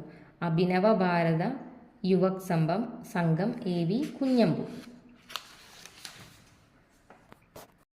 വൈക്കം സത്യാഗ്രഹത്തിന് നേതൃത്വം കൊടുത്തവരുടെ കൂട്ടത്തിൽ ശരിയായ ജോഡി തിരഞ്ഞെടുക്കുക. TK Madhavan, KP Kesava Menon. വൈക്കം സത്യാഗ്രഹത്തിന് നേതൃത്വം കൊടുത്തവർ ആരൊക്കെയാണ്? TK മാധവനും KP കേശവമേനോനും. ഇനി വൈക്കം സത്യാഗ്രഹം നടന്ന വർഷം എന്നാണ്? 1924 വൈക്കം സത്യാഗ്രഹം നടന്നത്. ഇന്ത്യയിൽ അയിത്തത്തിനെതിരായി നടന്ന ആദ്യത്തെ സംഘടിത സമരമാണ് വൈക്കം സത്യാഗ്രഹം. സഞ്ചാര സ്വാതന്ത്ര്യത്തിനായി കേരളത്തിൽ നടന്ന പ്രക്ഷോഭങ്ങളിൽ പ്രധാനപ്പെട്ട സമരം ഏതാണെന്ന് ചോദിച്ചാലും വൈക്കം സത്യാഗ്രഹം തന്നെയാണ്. അയിത്തത്തിനെതിരായി നടന്ന ആദ്യത്തെ സംഘടിത സമരമാണ് ഇന്ത്യയിൽ തന്നെ. പിന്നെ കേരളത്തിൽ സഞ്ചാര സ്വാതന്ത്ര്യത്തിനായിട്ട് നടന്ന പ്രക്ഷോഭങ്ങളിൽ പ്രധാനപ്പെട്ട സമരം 1924 മാർച്ച് 30 പുലയ, ഈഴവ, നായർ സമുദായാംഗങ്ങളായിട്ടുള്ള കുഞ്ഞാപ്പി, ബാഹുലേയൻ, ഗോവിന്ദ പണിക്കർ എന്നീ 3 യുവാക്കളിലൂടെ ആരംഭിച്ച സമരമാണ് വൈക്കം സത്യാഗ്രഹം. വൈക്കം സത്യാഗ്രഹം നടന്ന ക്ഷേത്രം ഏതാണ്? വൈക്കം മഹാദേവ ക്ഷേത്രത്തിലാണ് വൈക്കം സത്യാഗ്രഹം നടന്നത്. വൈക്കം സത്യാഗ്രഹത്തിന് നേതൃത്വം നൽകിയ നേതാക്കളായിരുന്നു TK Madhavan, K Kelappan, CV Kunhiraman, KP Kesava Menon. ഇവരൊക്കെ TK Madhavan, KP Kesava Menon, K Kelappan, CV കുഞ്ഞിരാമനും ഉണ്ടായിരുന്നു കേട്ടോ. TK Madhavan, K Kelappan, CV Kunhiraman, KP Kesava Menon.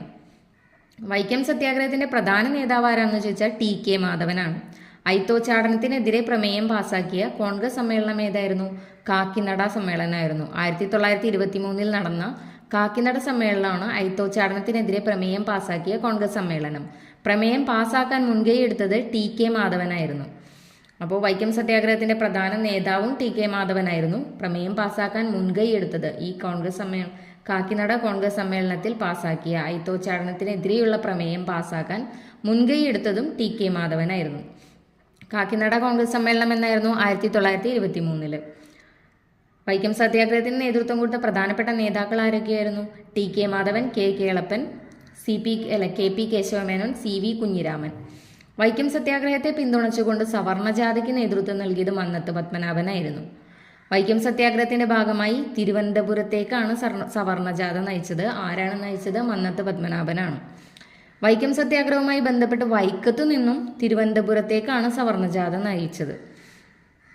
വൈക്കത്തു നിന്നും തിരുവനന്തപുരത്തേക്കായിരുന്നു സവർണജാഥ. നേതൃത്വം നൽകിയത് മന്നത്ത് പത്മനാഭൻ. എന്നായിരുന്നു? ഏത് വർഷമായിരുന്നു? 1924 നവംബർ 1 1924 നവംബർ 1 സവർണജാഥ നയിച്ചത്.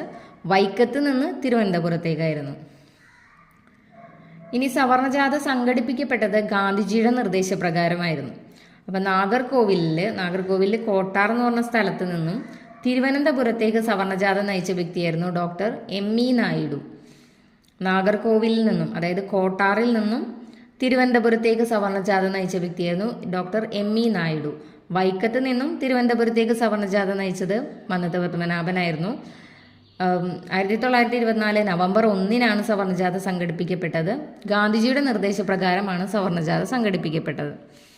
വിമോചന സമരത്തിന്റെ ഭാഗമായിട്ട് ജീവശിഖ ജാഥ നയിച്ചതും മന്നത്ത് പത്മനാഭനായിരുന്നു. അത് അങ്കമാലി മുതൽ തിരുവനന്തപുരം വരെയായിരുന്നു ജീവശിഖ ജാഥ നയിച്ചത്. അത് വിമോചന സമരത്തിൻ്റെ ഭാഗമായിട്ടാണ്. വിമോചന സമരത്തിൻ്റെ ഭാഗമായിട്ട് ജീവശിഖ ജാഥ നയിച്ചു. അത് മന്നത്ത് പത്മനാഭൻ അങ്കമാലിയിൽ നിന്ന് തിരുവനന്തപുരം വരെ. വൈക്കം സത്യാഗ്രഹവുമായി ബന്ധപ്പെട്ടിട്ട് വൈക്കത്ത് നിന്നും തിരുവനന്തപുരം വരെ സവർണജാഥ നയിച്ചു. സവർണജാഥയുടെ അവസാനം മന്നത്ത് പത്മനാഭന്റെ നേതൃത്വത്തിൽ നിവേദനം സമർപ്പിച്ചു. ആർക്കാണ് സമർപ്പിച്ചത്? സേതുലക്ഷ്മിബായിക്കാണ് സമർപ്പിച്ചത്. സവർണജാഥയുടെ അവസാനം സേതുലക്ഷ്മിബായിക്ക് നിവേദനം സമർപ്പിച്ചു. മന്നത്ത് പത്മനാഭൻ നിവേദനം സമർപ്പിച്ചു. ഇനി ഗുരുവായൂർ സത്യാഗ്രഹം. ഗുരുവായൂർ സത്യാഗ്രഹം എന്ന് പറയുമ്പോൾ ഗുരുവായൂർ സത്യാഗ്രഹത്തിൻ്റെ നവതി വർഷമായിരുന്നു 2021 എന്ന് പറയുന്നത്. നവതി എന്ന് പറയുമ്പോൾ 90 വർഷം. ഗുരുവായൂർ സത്യാഗ്രഹത്തിൻ്റെ നവതി വർഷമായിരുന്നു 2021. ഗുരുവായൂർ സത്യാഗ്രഹം നടന്നത് ആരുടെ നേതൃത്വത്തിലാണ്? കെ കേളപ്പൻ്റെ നേതൃത്വത്തിലാണ് ഗുരുവായൂർ സത്യാഗ്രഹം നടന്നത്. വൈക്കം സത്യാഗ്രഹം നടന്നത് TK മാധവൻ്റെ നേതൃത്വത്തിലാണ്. ഗുരുവായൂർ സത്യാഗ്രഹം നടന്നത് കെ കേളപ്പൻ്റെ നേതൃത്വത്തിലാണ്. 1931 ഗുരുവായൂർ സത്യാഗ്രഹത്തിന് നേതൃത്വം നൽകിയത് ആരാണ്? കെ കേളപ്പൻ. അങ്ങനെ ഒരു ചോദ്യം ഉണ്ടായിരുന്നു. ഗുരുവായൂർ സത്യാഗ്രഹത്തിൻ്റെ വോളണ്ടിയർ ക്യാപ്റ്റൻ ആരായിരുന്നു എന്ന് ചോദിച്ചാൽ AK ഗോപാലനായിരുന്നു. ഗുരുവായൂർ സത്യാഗ്രഹത്തിൻ്റെ വോളണ്ടിയർ ക്യാപ്റ്റൻ AK ഗോപാലനായിരുന്നു. നേതൃത്വം നൽകിയത് കെ കേളപ്പനായിരുന്നു. ഗുരുവായൂർ സത്യാഗ്രഹം ആരംഭിച്ചത് 1931 നവംബർ 1-നാണ്. സവർണജാഥ എന്നായിരുന്നു 1924 നവംബർ 1-നായിരുന്നു. ഗുരുവായൂർ സത്യാഗ്രഹം 1931 നവംബർ 1-നായിരുന്നു. ഗുരുവായൂർ സത്യാഗ്രഹം ആരംഭിക്കാൻ തീരുമാനിച്ച KPCC സമ്മേളനമാണ് 1931 വടകര സമ്മേളനം. 1931 വടകര സമ്മേളനത്തിൽ വെച്ചിട്ടാണ് ഗുരുവായൂർ സത്യാഗ്രഹം ആരംഭിക്കാൻ തീരുമാനിച്ചത്. എന്നായിരുന്നു ഗുരുവായൂർ സത്യാഗ്രഹം? 1931 നവംബർ 1-നായിരുന്നു. അതിൻ്റെ വോളണ്ടിയർ ക്യാപ്റ്റൻ ആയിരുന്നത് AK ഗോപാലനായിരുന്നു. നേതൃത്വം വഹിച്ചത് കെ കേളപ്പനായിരുന്നു. ഇനി ഗുരുവായൂർ സത്യാഗ്രഹത്തിന് നേതൃത്വം നൽകിയവർ ആരൊക്കെയാണെന്ന് ചോദിച്ചാൽ കെ കേളപ്പനും മന്നത്ത് പത്മനാഭനും. അതായത് പ്രസിഡന്റ് ആയിരുന്നു മന്നത്ത് പത്മനാഭൻ, സെക്രട്ടറി ആയിരുന്നു K Kelappan. K Kelappan and Mannathu Padmanabhan. President ആയിരുന്നു മന്നത്ത് പത്മനാഭൻ, സെക്രട്ടറി ആയിരുന്നു കെ കേളപ്പൻ. ഇനി ഗുരുവായൂർ ക്ഷേത്രപ്രവേശന പ്രചാരണ കമ്മിറ്റിയുടെ ക്യാപ്റ്റൻ ആയിരുന്നു T സുബ്രഹ്മണ്യൻ തിരുമുമ്പ്. ഗുരുവായൂർ ക്ഷേത്രപ്രവേശന പ്രചരണ കമ്മിറ്റിയുടെ ക്യാപ്റ്റൻ ആയിരുന്നു T Subrahmanyan Thirumumbu. Volunteer captain ആയിരുന്നു AK ഗോപാലൻ. ക്ഷേത്രപ്രവേശന പ്രചരണ കമ്മിറ്റിയുടെ ക്യാപ്റ്റൻ ആയിരുന്നു T സുബ്രഹ്മണ്യൻ തിരുമുമ്പ്. ഗുരുവായൂർ സത്യാഗ്രഹത്തിൻ്റെ വോളണ്ടിയർ ക്യാപ്റ്റൻ ആയിരുന്നത് AK ഗോപാലനായിരുന്നു. കെ കേളപ്പൻ നിരാഹാര സത്യാഗ്രഹം ആരംഭിച്ചത് 1932 സെപ്റ്റംബർ 21-നാണ്. കെ കേളപ്പൻ നിരാഹാര സത്യാഗ്രഹം ആരംഭിച്ചത്. ഗാന്ധിജി ഇടപെട്ട് നിരാഹാര സത്യാഗ്രഹം പിൻവലിച്ചത് 1932 ഒക്ടോബർ 2-നായിരുന്നു. അപ്പോൾ കെ കേളപ്പൻ നിരാഹാര സത്യാഗ്രഹം ആരംഭിച്ചത് 1932 സെപ്റ്റംബർ 21-നായിരുന്നു. ഗാന്ധിജി ഇടപെട്ട് ഈ നിരാഹാര സത്യാഗ്രഹം പിൻവലിച്ചത് 1932 ഒക്ടോബർ 2-നായിരുന്നു. ഗുരുവായൂർ ക്ഷേത്രമണി അടിച്ച ആദ്യത്തെ അബ്രാഹ്മണനായിരുന്നു P കൃഷ്ണപിള്ള. ഗുരുവായൂർ ക്ഷേത്രമണി അടിച്ച ആദ്യത്തെ അബ്രാഹ്മണനായിരുന്നു P കൃഷ്ണപിള്ള. ഏത് ക്ഷേത്രപ്രവേശനവുമായി ബന്ധപ്പെട്ടാണ് ജനഹിത പരിശോധന നടത്തിയെന്ന് ചോദിച്ചു കഴിഞ്ഞാൽ ഗുരുവായൂർ സത്യാഗ്രഹവുമായി ബന്ധപ്പെട്ടിട്ടാണ് ജനഹിത പരിശോധന നടത്തിയത്. ഈ ജനഹിത പരിശോധന നടന്ന താലൂക്ക് ഏതായിരുന്നു? പൊന്നാനി താലൂക്കായിരുന്നു. അപ്പോൾ ഗുരുവായൂർ സത്യാഗ്രഹത്തോടനുബന്ധിച്ചിട്ടാണ് ഗുരുവായൂർ പ്രവേശനവുമായി ബന്ധപ്പെട്ടിട്ടാണ് ജനഹിത പരിശോധന നടത്തിയത്. ഇത് നടന്ന താലൂക്ക് പൊന്നാനിയിലായിരുന്നു. ഇനി ക്ഷേത്രപ്രവേശന വിളംബരം പുറപ്പെടുവിച്ച മഹാരാജാവ് ആരാണ്? ശ്രീ ചിത്തിര തിരുനാൾ ബാലരാമവർമ്മയാണ് ക്ഷേത്രപ്രവേശന വിളംബരം പുറപ്പെടുവിച്ചത്. ആധുനിക കാലത്തെ മഹാത്ഭുതം എന്ന് ഗാന്ധിജി വിശേഷിപ്പിച്ച സംഭവമായിരുന്നു ക്ഷേത്രപ്രവേശന വിളംബരം. അത് ഒരുപാട് തവണ ചോദിച്ചിട്ടുള്ള ക്വസ്റ്റ്യൻസ് ആണ്. ഗാന്ധിജി എന്തിനെയാണ് ആധുനികതയിലെ മഹാത്ഭുതം എന്ന് വിശേഷിപ്പിച്ചത്? അങ്ങനെയൊക്കെ ചോദിച്ചിട്ടുണ്ട്. ക്ഷേത്രപ്രവേശന വിളംബരം. തിരുവിതാംകൂറിൽ ക്ഷേത്രപ്രവേശന പ്രക്ഷോഭം ആരംഭിച്ചത് TK മാധവനായിരുന്നു. കേരളത്തിൽ ക്ഷേത്രപ്രവേശന ദിനമായിട്ട് ആചരിച്ചത് 1936 ഏപ്രിൽ 19-നാണ്. കേരളത്തിൽ ക്ഷേത്രപ്രവേശന ദിനമായിട്ട് ആചരിച്ചത് 1936 ഏപ്രിൽ 19. തിരുവിതാംകൂറിൽ ക്ഷേത്രപ്രവേശന പ്രക്ഷോഭം ആരംഭിച്ചത് ആരാണ്? TK മാധവനാണ്. കേരള ക്ഷേത്രപ്രവേശന സമ്മേളനത്തിൽ എല്ലാ ഹിന്ദുക്കൾക്കും ക്ഷേത്രപ്രവേശനം അനുവദിക്കണം എന്നാവശ്യപ്പെട്ടുകൊണ്ട് പ്രമേയം അവതരിപ്പിച്ചത് കെ കേളപ്പനായിരുന്നു. കേരള ക്ഷേത്രപ്രവേശന സമ്മേളനം നടന്നപ്പോൾ അതിലെല്ലാ ഹിന്ദുക്കൾക്കും ക്ഷേത്രപ്രവേശനം അനുവദിക്കണമെന്നാവശ്യപ്പെട്ടുകൊണ്ട് പ്രമേയം അവതരിപ്പിച്ചത് കെ കേളപ്പനായിരുന്നു. മലബാറിൽ ക്ഷേത്രപ്രവേശന വിളംബരം 1947 ജൂൺ 2 നടന്നത്. കേരളത്തിൽ 1936 ഏപ്രിൽ 19 ക്ഷേത്രപ്രവേശന വിളംബരം. മലബാറിൽ 1947 ജൂൺ 2 കൊച്ചിയിൽ ക്ഷേത്രപ്രവേശന വിളംബരം നടന്നത് 1947 ഡിസംബർ 20 കൊച്ചിയിൽ ക്ഷേത്രപ്രവേശന വിളംബരം നടന്നത് 1947 ഡിസംബർ 20. മലബാറിൽ ക്ഷേത്രപ്രവേശന വിളംബരം 1947 തന്നെ ജൂൺ 2, കൊച്ചിയിൽ 1947 ഡിസംബർ 20, കേരളത്തിൽ 1936 ഏപ്രിൽ 19. ഇനി ക്ഷേത്രപ്രവേശന വിളംബരത്തെക്കുറിച്ചുള്ള കുറച്ച് കാര്യങ്ങൾ ഇവിടെ പറഞ്ഞിട്ടുണ്ട്. തിരുവിതാംകൂറിലെ അവർണരായ ഹൈന്ദവർക്ക് ക്ഷേത്രങ്ങളിലേക്കുള്ള പ്രവേശനത്തിന് കാരണമായിട്ടുള്ള വിളംബരമായിരുന്നു ക്ഷേത്രപ്രവേശന വിളംബരം. ശ്രീ ചിത്തിര തിരുനാൾ മഹാരാജാവ് ക്ഷേത്രപ്രവേശന വിളംബരം പുറപ്പെടുവിച്ചത് 1936 നവംബർ 12. അദ്ദേഹത്തിൻ്റെ 25ാം ജന്മദിനത്തിൽ നവംബർ 12, 1936 നവംബർ 12 ഈ വിളംബരം പുറപ്പെടുവിച്ചത്. ക്ഷേത്രപ്രവേശന വിളംബരം പുറപ്പെടുവിക്കാൻ ശ്രീ ചിത്തിര തിരുനാളിനെ പ്രേരിപ്പിച്ച വ്യക്തിയായിരുന്നു സർ CP രാമസ്വാമി അയ്യർ. അപ്പോൾ അതിന് പ്രേരിപ്പിച്ച വ്യക്തി ആരാണ്? സർ CP രാമസ്വാമി അയ്യരായിരുന്നു. ക്ഷേത്രപ്രവേശന വിളംബരം എഴുതി തയ്യാറാക്കിയത് ഉള്ളൂർ എസ് പരമേശ്വരയ്യറാണ്. ഉള്ളൂർ എസ് പരമേശ്വരയ്യർ.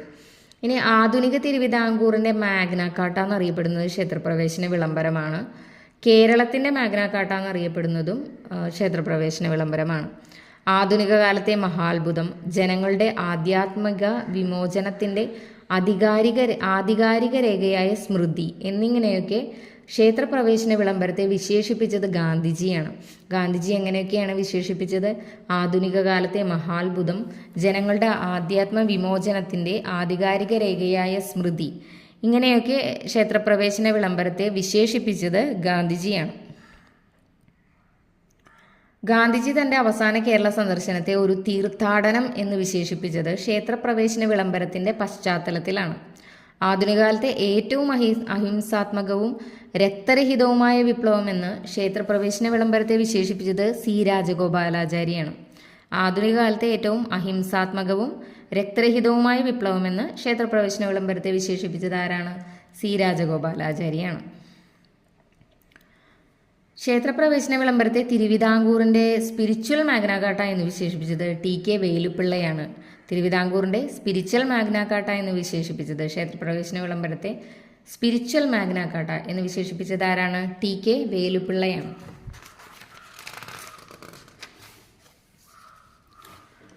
ഇനി കേരളത്തിലെ ദേശീയ പ്രസ്ഥാനങ്ങളെക്കുറിച്ചാണ്. 1. മലബാർ ജില്ലാ കോൺഗ്രസ്. 1916 മലബാർ ജില്ലാ കോൺഗ്രസിൻ്റെ ആദ്യ സമ്മേളനം പാലക്കാട് വെച്ചിട്ടാണ് നടന്നത്. അത് ആനി ബസന്റിന്റെ നേതൃത്വത്തിൽ 1916 മലബാർ ജില്ലാ കോൺഗ്രസിന്റെ ആദ്യ സമ്മേളനം നടന്നു. എവിടെ വെച്ച്? പാലക്കാട് വെച്ച് ആനി ബസന്റിന്റെ നേതൃത്വത്തിൽ 1916 മലബാർ ജില്ലാ കോൺഗ്രസിന്റെ ആദ്യ സമ്മേളനം നടന്നു. ഭരണപരിഷ്കരണം, കുടിയാൻ പ്രശ്നം, ഖിലാഫത്ത് തുടങ്ങിയ വിഷയങ്ങളൊക്കെയായിരുന്നു ഈ രാഷ്ട്രീയ സമ്മേളനത്തിൽ ചർച്ച ചെയ്തിരുന്നത്. ഭരണപരിഷ്കരണം, കുടിയാൻ പ്രശ്നം, ഖിലാഫത്ത്, ആ വിഷയങ്ങളായിരുന്നു ചർച്ച ചെയ്തിരുന്നത്. 1920 മഞ്ചേരിയിൽ നടന്ന മലബാർ രാഷ്ട്രീയ സമ്മേളനം, അതായിരുന്നു 5ാം മലബാർ ജില്ലാ സമ്മേളനം എന്നറിയപ്പെട്ടിരുന്നത്. 5ാം മലബാർ ജില്ലാ സമ്മേളനം. ഈ 5ാം മലബാർ ജില്ലാ സമ്മേളനത്തിന്റെ വേദിയിൽ നിന്നും ആനി ബസന്റും അനുയായികളൊക്കെ ഇറങ്ങിപ്പോയിരുന്നു. അപ്പോൾ 1916 മലബാർ ജില്ലാ കോൺഗ്രസിന്റെ ആദ്യ സമ്മേളനം നടന്നു. പാലക്കാട് വെച്ച് നടന്നു. ആനി ബസന്റ് ആയിരുന്നു അധ്യക്ഷതയിലുണ്ടായിരുന്നത്. ഭരണപരിഷ്കരണം, കുടിയാൻ പ്രശ്നം, ഖിലാഫത്തൊക്കെ ആയിരുന്നു അന്നത്തെ ടോപ്പിക്ക്. ഇനി 1920 മഞ്ചേരിയിൽ നടന്ന മലബാർ രാഷ്ട്രീയ സമ്മേളനം 5ാം മലബാർ ജില്ലാ സമ്മേളനം എന്നറിയപ്പെട്ടു. ആ വേദിയിൽ നിന്നും ഇറങ്ങിപ്പോയത് ആനി ബസന്റും അനുയായികളും ഇറങ്ങിപ്പോയിരുന്നു. ഇനി കേരളത്തിലെ സൂററ്റ് എന്നറിയപ്പെടുന്നത് മഞ്ചേരിയിൽ നടന്ന 5ാം കോൺഗ്രസ് ജില്ലാ സമ്മേളനമായിരുന്നു. കേരളത്തിലെ സൂററ്റ് എന്നറിയപ്പെടുന്നത് മഞ്ചേരിയിൽ നടന്ന 5ാം കോൺഗ്രസ് ജില്ലാ സമ്മേളനം. മലബാർ ജില്ലാ കോൺഗ്രസിന്റെ അവസാന സമ്മേളനം നടന്നത് ഇത് തന്നെയായിരുന്നു. മഞ്ചേരിയിൽ വെച്ച് നടന്ന ഈ 5ാം കോൺഗ്രസ് ജില്ലാ സമ്മേളനമായിരുന്നു മലബാർ ജില്ലാ കോൺഗ്രസിന്റെ അവസാന സമ്മേളനം അത് 1920 നടന്നത്. ഒന്നാം ലോക മഹായുദ്ധ കാലഘട്ടത്തിൽ കോൺഗ്രസിന്റെ പ്രവർത്തനങ്ങൾക്ക് മലബാറിൽ നേതൃത്വം നൽകിയവർ ആരൊക്കെയായിരുന്നു എന്ന് ചോദിച്ചിട്ടുണ്ട്. ഒന്നാം ലോക മഹായുദ്ധ കാലഘട്ടത്തിൽ കോൺഗ്രസിന്റെ പ്രവർത്തനങ്ങൾക്ക് മലബാറിൽ നേതൃത്വം നൽകിയവരായിരുന്നു KP Kesava Menon, KP Raman Menon, Muhammad Abdurahman Sahib, K Madhavan Nair, E Moidu മൗലവി, MP നാരായണ മേനോൻ. അപ്പോൾ KP Kesava Menon, KP Raman Menon. KP കേശവമേനോനും Raman മേനോനും ഉണ്ടായിരുന്നു. മുഹമ്മദ് അബ്ദുറഹ്മാൻ സാഹിബ് ഉണ്ടായിരുന്നു. K മാധവൻ നായർ, E മൊയ്തു മൗലവി, MP നാരായണ മേനോൻ. ഇനി മലബാർ ജില്ലാ കോൺഗ്രസ് സമ്മേളനം അപ്പോൾ 5 സമ്മേളനമാണ് ഉണ്ടായിരുന്നത്. അത് ഓരോന്നും നടന്ന വർഷവും സ്ഥലവും അതിൻ്റെ അധ്യക്ഷനും ആരൊക്കെയായിരുന്നു എന്ന് നോക്കാം. ഒന്നാമത്തെ നടന്നത് നമ്മൾ പറഞ്ഞു 1916 പാലക്കാട് വെച്ചാണ് നടന്നത്. ആനി ബസന്റ് ആയിരുന്നു അധ്യക്ഷൻ. രണ്ടാമത്തത് തൊട്ടടുത്ത വർഷം തന്നെ, അത് തൊട്ടടുത്ത വർഷങ്ങളിലായിട്ടാണ് നടന്നത്, 1920 വരെ. അപ്പോൾ 1917 കോഴിക്കോട് വെച്ച് നടന്നു. CP രാമസ്വാമി അയ്യരായിരുന്നു. കോഴിക്കോട് വെച്ച് CP രാമസ്വാമി അയ്യരായിരുന്നു. 18 മൂന്നാമത്തെ നടന്നത് തലശ്ശേരിയിൽ വെച്ച് ആസാദ് അലി ഖാൻ ബഹദൂർ ആയിരുന്നു അധ്യക്ഷനായിരുന്നത്. ആസാദ് അലി ഖാൻ ബഹദൂർ. പിന്നെ 19 വടകരയിൽ വെച്ചാണ് നടന്നത്. KP രാമനായിരുന്നു വടകരയിൽ വെച്ച് നടക്കും അധ്യക്ഷൻ. 1920 അവസാനത്തെ സമ്മേളനം നടന്നത് മഞ്ചേരിയിൽ വെച്ച് കസ്തൂരി രംഗ അയ്യരായിരുന്നു അതിൻ്റെ അധ്യക്ഷനായിരുന്നത്. അതാണ് കേരളത്തിലെ സൂററ്റ് എന്നറിയപ്പെടുന്നതെന്ന് പറഞ്ഞു. മഞ്ചേരിയിൽ നടന്ന 5ാം കോൺഗ്രസ് ജില്ലാ സമ്മേളനം 1920. അതിൻ്റെ അധ്യക്ഷനായിരുന്നത് കസ്തൂരി രംഗ അയ്യറായിരുന്നു. അപ്പോൾ 1916 പാലക്കാട് വെച്ച് ആനി ബസന്റ് അധ്യക്ഷനായിരുന്നു. രണ്ടാമത്തെ 17 കോഴിക്കോട് വെച്ച് CP രാമസ്വാമി അയ്യറായിരുന്നു. മൂന്നാമത്തെ 18 തലശ്ശേരിയിൽ വെച്ച് ആസാദ് അലി ഖാൻ ബഹദൂർ ആയിരുന്നു. 19 വടകരയിൽ വെച്ച് KP രാമൻ. 20 മഞ്ചേരിയിൽ വെച്ച് കസ്തൂരി രംഗ അയ്യറായിരുന്നു അധ്യക്ഷനായിരുന്നത്. ഇനി അടുത്തതാണ് മാപ്പിള കലാപങ്ങൾ. മാപ്പിള കലാപങ്ങൾ ഏതൊക്കെയായിരുന്നു? കേരളത്തിൽ നടന്ന മാപ്പിള കലാപങ്ങളെക്കുറിച്ച് അന്വേഷിക്കാൻ നിയോഗിക്കപ്പെട്ട കമ്മീഷനായിരുന്നു ലോഗൻ കമ്മീഷൻ. മാപ്പിള കലാപങ്ങളെക്കുറിച്ച് അന്വേഷിക്കാൻ നിയോഗിക്കപ്പെട്ട കമ്മീഷനായിരുന്നു ലോഗൻ കമ്മീഷൻ. 1836 മുതൽ ചെറുതും വലുതുമായ ഒട്ടനവധി മാപ്പിള കലാപങ്ങൾ മലബാറിൽ പൊട്ടിപ്പുറപ്പെട്ടിട്ടുണ്ടായിരുന്നു. അപ്പോൾ ഇതിൻ്റെ പ്രധാന കാരണങ്ങളായിരുന്നത് 1836 മുതലാണ് കേട്ടോ ഇത് തുടങ്ങിയത്. അപ്പോൾ ഇതിൻ്റെ പ്രധാന കാരണങ്ങൾ എന്തൊക്കെയായിരുന്നു? ജന്മിമാരുടെയും ബ്രിട്ടീഷുകാരുടെയും ചൂഷണം, പിന്നെ കുടിയൊഴിപ്പിക്കൽ, അന്യായമായ നികുതി പിരിവ്, ഉയർന്ന പാട്ടം, അങ്ങനെ സ്ഥിരം കാരണങ്ങൾ തന്നെ. ജന്മിമാരുടെയും ബ്രിട്ടീഷുകാരുടെയും ചൂഷണം, കുടിയൊഴിപ്പിക്കൽ, അന്യായമായ നികുതി പിരിവ്, ഉയർന്ന പാട്ടം. ഈ കലാപങ്ങളുടെ സാമാന്യമായിട്ടുള്ള സ്വഭാവം എന്ന് വെച്ചാൽ മാപ്പിളമാർ ഒറ്റയ്ക്കോ അല്ലെങ്കിൽ സംഘം ചേർന്നോ ജന്മികളെ കൊല്ലുകയും ക്ഷേത്രങ്ങൾ നശിപ്പിക്കുകയൊക്കെ ചെയ്യുക എന്നുള്ളതായിരുന്നു അതിൻ്റെ ഒരു സാമാന്യ സ്വഭാവം. അപ്പോൾ ഇത് അന്വേഷിക്കാൻ നിയോഗിക്കപ്പെട്ട കമ്മീഷനായിരുന്നു ലോഗൻ കമ്മീഷൻ. ബ്രിട്ടീഷ് ഗവൺമെൻറ് കൈക്കൊണ്ട തെറ്റായ നികുതി നയമാണ് കലാപങ്ങളുടെ യഥാർത്ഥ കാരണമെന്ന് കണ്ടെത്തിയത് വില്യം ലോഗൻ ആയിരുന്നു. മലബാറിലെ മാപ്പിള ലഹളകളുടെ അടിസ്ഥാന കാരണം ജന്മിത്വവുമായി ബന്ധപ്പെട്ട കാർഷിക പ്രശ്നങ്ങളാണെന്ന് ചൂണ്ടിക്കാട്ടിയ മലബാർ കളക്ടറായിരുന്നു വില്യം ലോഗൻ.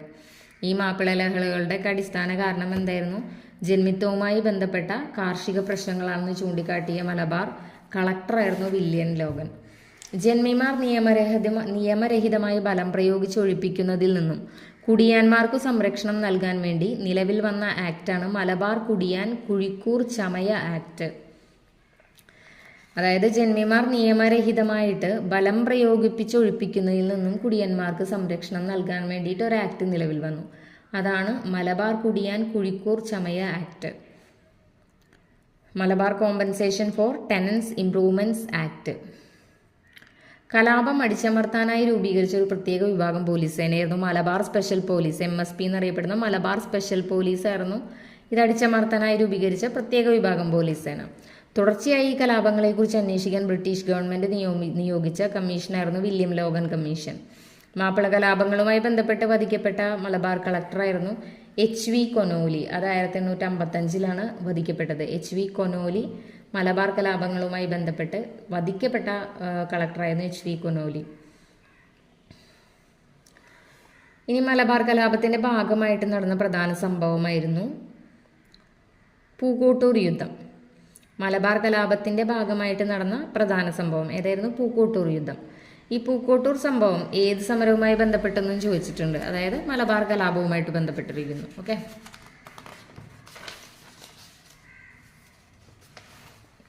ഇനി അടുത്ത ചോദ്യം ചുവടെ കൊടുത്തിരിക്കുന്നതിൽ നിന്ന് മലബാർ കലാപവുമായി ബന്ധമില്ലാത്ത ശരിയായ ജോഡി തിരഞ്ഞെടുക്കാനാണ് പറഞ്ഞിരിക്കുന്നത്. അപ്പോൾ നമുക്ക് ബന്ധമുള്ളത് പറയാം. മലബാർ കലാപവുമായി ബന്ധപ്പെട്ടത് വാഗൺ ട്രാജഡി മലബാർ കലാപവുമായി ബന്ധപ്പെട്ടതാണ്. പിന്നെ വാരിയംകുന്നത്ത് കുഞ്ഞഹമ്മദ് ഹാജി, സീദിക്കോയ തങ്ങൾ എന്നിവരൊക്കെ നേതാക്കന്മാരായിരുന്നത് മലബാർ കലാപത്തിലായിരുന്നു. ഇനി മലബാർ കലാപത്തെക്കുറിച്ച് വേറെ കുറച്ച് കാര്യങ്ങൾ പറയുന്നുണ്ട്. മാപ്പിള ലഹളയെ തുടർന്ന് സുപ്രധാനമായ മണ്ണാർക്കാട് ഏറ്റുമുട്ടൽ നടന്നത് 1921 മണ്ണാർക്കാട് ഏറ്റുമുട്ടൽ നടന്നു. അത് ഈ മാപ്പിള ലഹളയെ തുടർന്ന് നടന്നതാണ് മണ്ണാർക്കാട് ഏറ്റുമുട്ടൽ. അത് 1921 അപ്പോൾ ഈ 21 മലബാർ കലാപ സമയത്ത് മലബാർ കളക്ടറായിരുന്നത് EF തോമസ് ആയിരുന്നു. മലബാർ ലഹളയുടെ കേന്ദ്രം എന്നറിയപ്പെട്ടിരുന്നത് തിരൂരങ്ങാടിയാണ്. ഈ 1921 മലബാർ കലാപ സമയത്ത് മലബാർ കളക്ടർ ആരായിരുന്നു? EF തോമസ് ആയിരുന്നു. മലബാർ ലഹളയുടെ കേന്ദ്രം തിരൂരങ്ങാടി. മലബാർ കലാപത്തിലെ പ്രധാന നേതാക്കളായിരുന്നു വാരിയംകുന്നത്ത് കുഞ്ഞഹമ്മദ് ഹാജി, കുമരൻപുത്തൂർ സീദിക്കോയ തങ്ങൾ, അലി മുസ്ലിയാർ.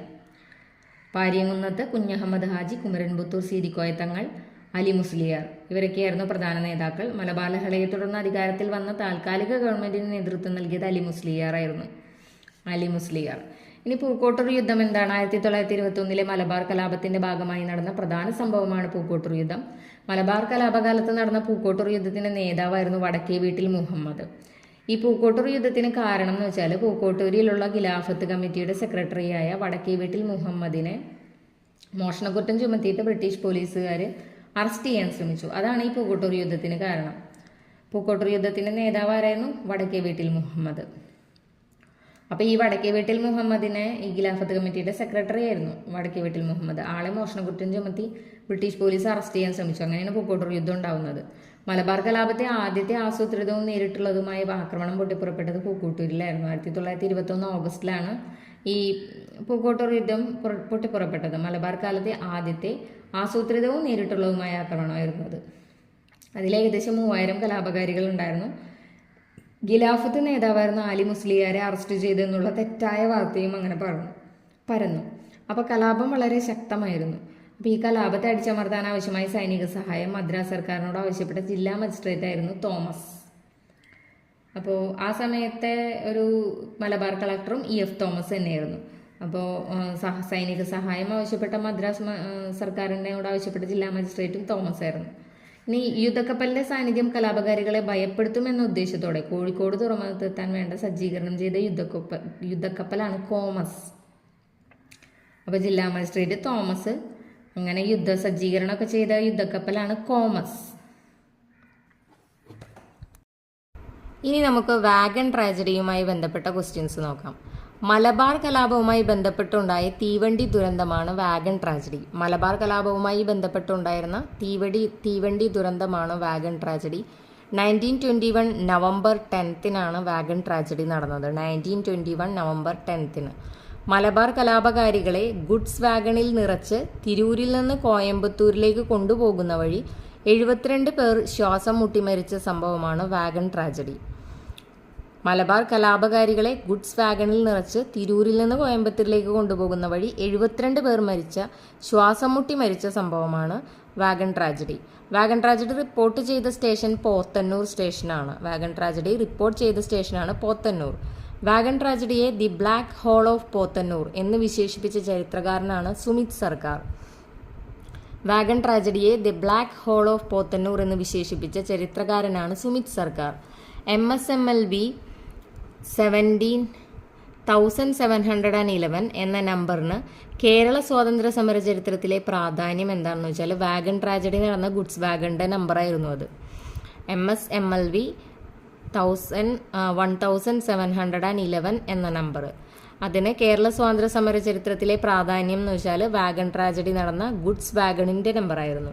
വാഗൺ ട്രാജഡി അന്വേഷിക്കാൻ നിയമിച്ച കമ്മീഷനായിരുന്നു AR Knapp commission. Wagon tragedy അന്വേഷിക്കാൻ നിയമിച്ച കമ്മീഷനാണ് AR നേപ്പ് കമ്മീഷൻ. വാഗൺ ട്രാജഡിയിൽ മരിച്ചവരുടെ കുടുംബത്തിന് ഗവൺമെന്റ് അനുവദിച്ച നഷ്ടപരിഹാരം എന്ന് വെച്ചാൽ 300 രൂപയായിരുന്നു. വാഗൺ ട്രാജഡി മെമ്മോറിയൽ ഹാൾ സ്ഥിതി ചെയ്യുന്നത് തിരൂരിലാണ്. വാഗൺ ട്രാജഡി അന്വേഷിക്കാൻ നിയമിച്ച കമ്മീഷനാണ് AR നെയ്പ് കമ്മീഷൻ.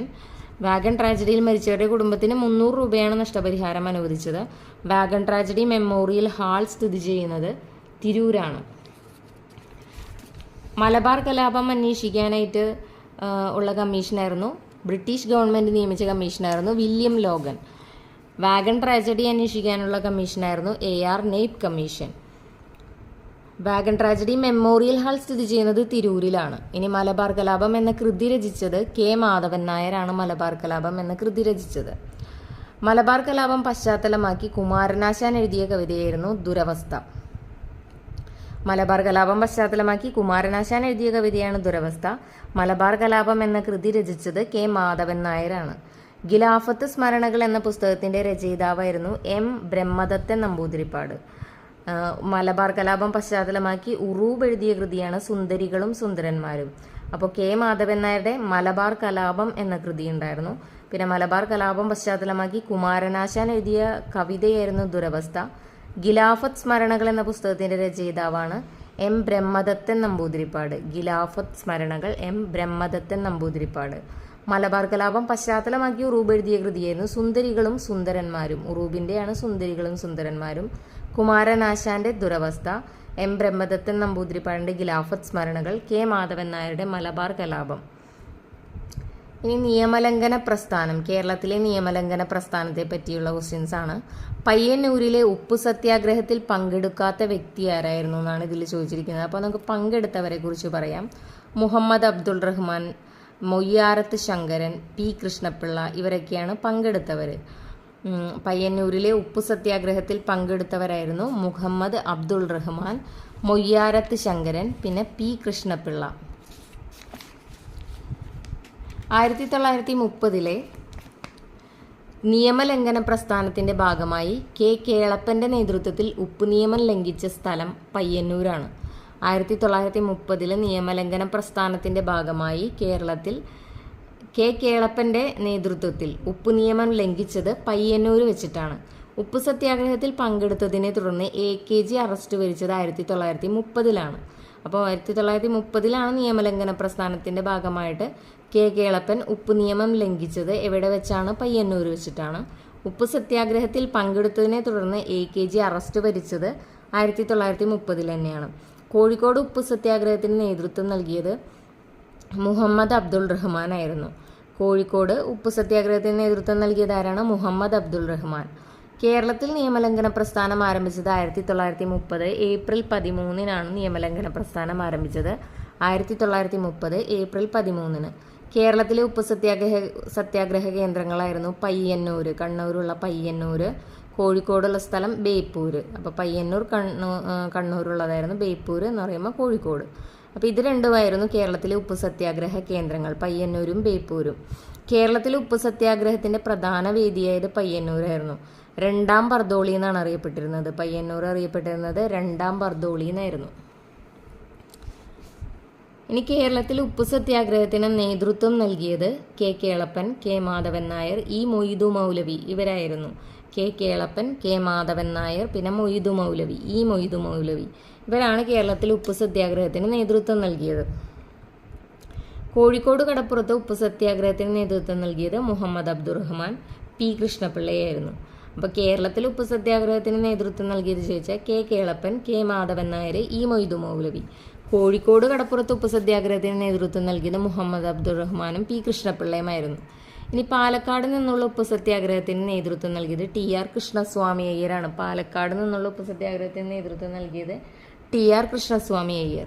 ഉപ്പ് സത്യാഗ്രഹത്തെ തുടർന്ന് നിരാഹാരം നടത്തി മരണപ്പെട്ട സത്യാഗ്രഹിയായിരുന്നു PC കുഞ്ഞിരാമൻ അടിയോടി. ഉപ്പ് സത്യാഗ്രഹത്തെ തുടർന്ന് നിരാഹാരം നടത്തി മരണപ്പെട്ട സത്യാഗ്രഹിയായിരുന്നു PC കുഞ്ഞിരാമൻ അടിയോടി. 1930 K. കേളപ്പന്റെ നേതൃത്വത്തിലുള്ള ഉപ്പ് സത്യാഗ്രഹത്തിന് പയ്യന്നൂരിൽ സ്വീകരണം നൽകി.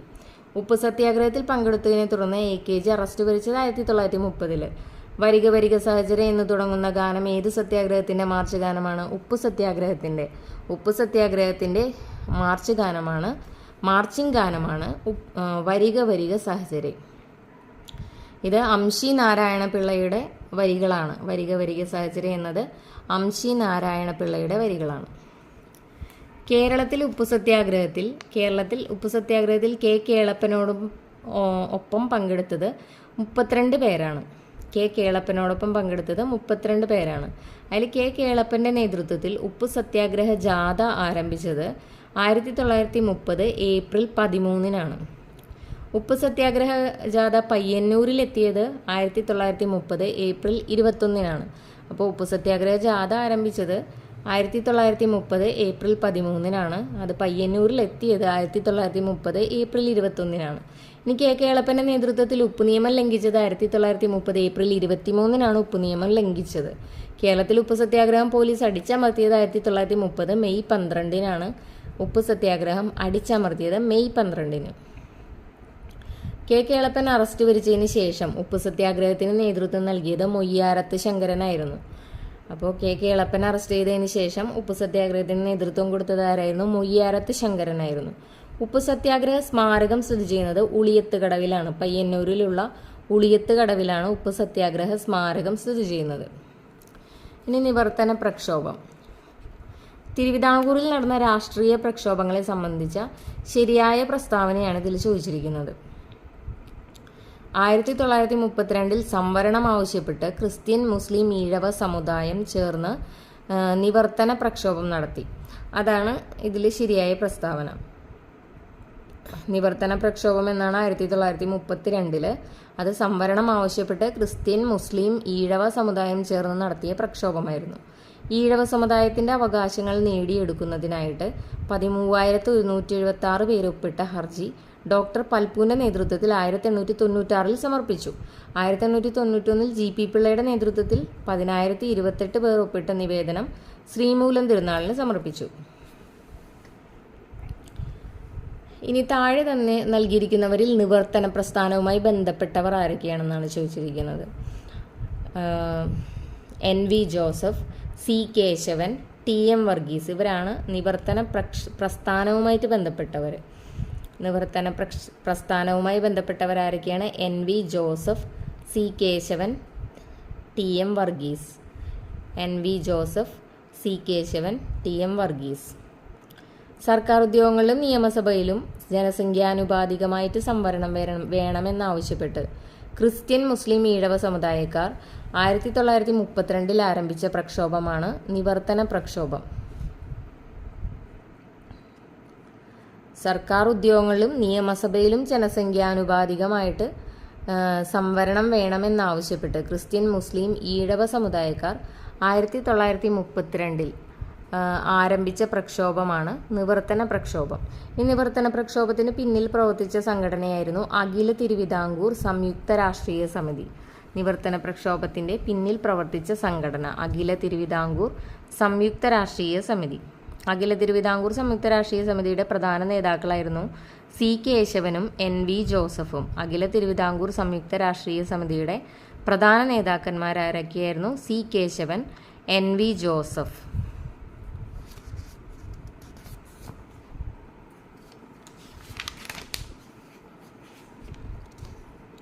ഇനി നിവർത്തന പ്രക്ഷോഭത്തിന്റെ പ്രമുഖ നേതാക്കന്മാർ ആരൊക്കെയാണെന്ന് വെച്ചപ്പോൾ നമുക്കറിയാം C Kesavan, TM Varghese, NV Joseph, പിന്നെ PK കുഞ്ഞ്. അതിൻ്റെ കാര്യം കൂടെ പറയാനുണ്ട്. PK Kunju, C Kesavan, TM Varghese, NV Joseph, PK Kunju. ഇനി നിവർത്തനം എന്ന വാക്കിന്റെ ഉപജ്ഞാതാവ് IC ചാക്കോ ആണ്. PSCയുടെ രൂപീകരണത്തിന് കാരണമായ പ്രക്ഷോഭം കൂടിയാണ് ഈ നിവർത്തന പ്രക്ഷോഭം. നിവർത്തനം എന്ന വാക്കിന്റെ ഉപജ്ഞാതാവ് ആരാണ്? IC ചാക്കോ ആണ്. ഇനി AK ഗോപാലന്റെ നേതൃത്വത്തിൽ നടന്നതായിരുന്നു പട്ടിണി ജാഥ. ഈ പട്ടിണി ജാഥ എവിടം മുതൽ എവിടം വരെയായിരുന്നു? കണ്ണൂർ മുതൽ മദ്രാസ് വരെയാണ് പട്ടിണി ജാഥ നടത്തിയത്. കണ്ണൂർ മുതൽ മദ്രാസ് വരെ AKGയുടെ നേതൃത്വത്തിൽ നടത്തിയതായിരുന്നു പട്ടിണി ജാഥ. കണ്ണൂരിൽ നിന്ന് മദ്രാസിലേക്ക് പട്ടിണി ജാഥ നടത്തിയതാര്? അങ്ങനെ ചോദിച്ചിട്ടുണ്ട്. AK ഗോപാലൻ. ഇനി മാറ്റത്തിന് തുടക്കം കുറിച്ച ജാഥകൾ എന്ന് പറഞ്ഞിട്ടൊരു ബോക്സ് കൊടുത്തിട്ടുണ്ട്. അതായത് ജാഥകളും അത് നടന്ന സ്ഥലവും അതിന് നേതൃത്വം നൽകിയവരും. അപ്പോൾ യാചനായാത്ര 1931 യാചനായാത്ര. തൃശ്ശൂരിൽ നിന്ന് ചന്ദ്രഗിരിപ്പുഴ വരെയായിരുന്നു. VT ഭട്ടതിരിപ്പാടാണ് നേതൃത്വം നൽകിയത്. സാമൂഹിക പരിഷ്കരണ ജാഥയും VT ഭട്ടതിരിപ്പാടാണ്. അത് കാഞ്ഞങ്ങാട് മുതൽ ചെമ്പഴന്തി വരെയായിരുന്നു. പിന്നെ പട്ടിണിജാഥ 1936 കണ്ണൂർ മുതൽ മദ്രാസ് വരെയാണ് പട്ടിണിജാഥ നടത്തിയത്. അത് AKG ആണ്. ക്ഷേത്രജാഥ അതും AKG തന്നെയാണ്. മലബാർ ജാഥ അതും AKG തന്നെയാണ്. കർഷക ജാഥ അതും AKG ആണ്. അങ്ങനെ കുറേ ജാഥകൾ കൊടുത്തിട്ടുണ്ട്. അതിൽ ഇമ്പോർട്ടൻ്റ് ആയത് മാത്രം നോക്കിയാൽ മതി. പിന്നെ ജീവശിഖ ജാഥ അത് അങ്കമാലി മുതൽ തിരുവനന്തപുരം വരെ മന്നത്ത് പത്മനാഭൻ നടത്തിയതാണ്. ജീവശിഖ ജാഥ അങ്കമാലി മുതൽ തിരുവനന്തപുരം വരെ, അങ്കമാലിയിൽ നിന്ന് തിരുവനന്തപുരത്തേക്ക് മന്നത്ത് പത്മനാഭൻ നടത്തിയതാണ് ജീവശിഖ ജാഥ. ഉപ്പ് സത്യാഗ്രഹ ജാഥ പാലക്കാട് മുതൽ പയ്യന്നൂർ വരെ TR കൃഷ്ണസ്വാമി അയ്യരാണ് നടത്തിയത്. ഇനി മലബാറിലെ ജനജീവിതത്തിൻ്റെ ശോചനീയാവസ്ഥ മദ്രാസ് ഗവൺമെൻറ്റിൻ്റെ ശ്രദ്ധയിൽപ്പെടുത്താനായിട്ട് 1936 ജൂലൈ മാസത്തിൽ നടന്ന സമരമായിരുന്നു പട്ടിണി ജാഥ. മലബാറിലെ ജനജീവിതത്തിൻ്റെ ശോചനീയാവസ്ഥ മദ്രാസ് ഗവൺമെൻറ്റിൻ്റെ ശ്രദ്ധയിൽപ്പെടുത്താനായിട്ട് 1936 ജൂലൈ മാസത്തിൽ നടന്ന സമരമാണ് പട്ടിണി ജാഥ. അതിന് നേതൃത്വം നൽകിയത് AK ഗോപാലനായിരുന്നു. 32 വോളണ്ടിയർമാർ കണ്ണൂരിൽ നിന്ന് മദ്രാസിലേക്ക് 750 മൈൽ ദൂരം കാൽനടയായിട്ട് സഞ്ചരിച്ചാണ് പട്ടിണിജാഥ നടത്തിയത്. പട്ടിണിജാഥയെ തുടർന്ന് ഓരോ വർഷം തടവിന് ശിക്ഷിക്കപ്പെട്ടവരായിരുന്നു AK ഗോപാലനും ചന്ദ്രോത്ത് കുഞ്ഞിരാമൻ നായരും. ഇനി തിരുവിതാംകൂർ സ്റ്റേറ്റ് കോൺഗ്രസിനെ പറ്റി പറയുകയാണെങ്കിൽ തിരുവിതാംകൂർ സ്റ്റേറ്റ് കോൺഗ്രസിൻ്റെ ആക്ടിംഗ് പ്രസിഡന്റായ ആദ്യത്തെ വനിതയായിരുന്നു അക്കമ്മ ചെറിയാൻ. തിരുവിതാംകൂർ സ്റ്റേറ്റ് കോൺഗ്രസിൻ്റെ ആക്ടിംഗ് പ്രസിഡന്റായ ആദ്യത്തെ വനിതയായിരുന്നു അക്കമ്മ ചെറിയാൻ. തിരുവിതാംകൂർ സ്റ്റേറ്റ് കോൺഗ്രസ് രൂപീകൃതമായത് 1938 ഫെബ്രുവരി 23-നാണ് തിരുവനന്തപുരത്താണ് ഈ തിരുവിതാംകൂർ സ്റ്റേറ്റ് കോൺഗ്രസ് രൂപീകൃതമായത് 1938 ഫെബ്രുവരി 23-ന്. ഇനി തിരുവിതാംകൂർ സ്റ്റേറ്റ് കോൺഗ്രസ് രൂപീകരിക്കാൻ നേതൃത്വം നൽകിയത് പട്ടം താണുപിള്ളയായിരുന്നു. 1938 ഫെബ്രുവരി 23-ന് തിരുവനന്തപുരത്താണ് തിരുവിതാംകൂർ സ്റ്റേറ്റ് കോൺഗ്രസ് രൂപീകൃതമായത്. ഇത് രൂപീകരിക്കാൻ നേതൃത്വം നൽകിയത് പട്ടം താണുപിള്ളയായിരുന്നു. തിരുവിതാംകൂർ സ്റ്റേറ്റ് കോൺഗ്രസിൻ്റെ രൂപീകരണ കമ്മിറ്റിയുടെ അധ്യക്ഷനായിരുന്നു CV കുഞ്ഞുരാമൻ. അപ്പോൾ നേതൃത്വം നൽകിയത് പട്ടം താണുപിള്ള. തിരുവിതാംകൂർ സ്റ്റേറ്റ് കോൺഗ്രസിൻ്റെ രൂപീകരണ കമ്മിറ്റിയുടെ അധ്യക്ഷനായിരുന്നു CV കുഞ്ഞുരാമൻ. ആദ്യ സമ്മേളനം നടന്നത് 1938 ഫെബ്രുവരി 25-നാണ്. അപ്പോൾ ഇത് രൂപീകൃതമായത് 1938 ഫെബ്രുവരി 23-നാണല്ലോ. അപ്പോൾ 2 ദിവസം കഴിഞ്ഞപ്പോൾ തന്നെ ഫസ്റ്റ് സമ്മേളനം നടന്നു 1938 ഫെബ്രുവരി 25-ന്. തിരുവിതാംകൂർ സ്റ്റേറ്റ് കോൺഗ്രസിൻ്റെ ആദ്യ പ്രസിഡന്റായിരുന്നത് പട്ടം താണുപിള്ളയാണ്. പട്ടം താണുപിള്ളയാണല്ലോ നേതൃത്വം നൽകിയത്. അപ്പോൾ ആദ്യത്തെ പ്രസിഡന്റും പട്ടം താണുപിള്ള. ആദ്യ സെക്രട്ടറിമാരായിരുന്നത് PS നടരാജപിള്ളയും KT തോമസും ആയിരുന്നു. PS നടരാജപിള്ള പിന്നെ KT തോമസ്. തിരുവിതാംകൂർ സ്റ്റേറ്റ് കോൺഗ്രസിൻ്റെ ആദ്യ ട്രഷറർ ആയിരുന്നത് MR മാധവ വാര്യരാണ്.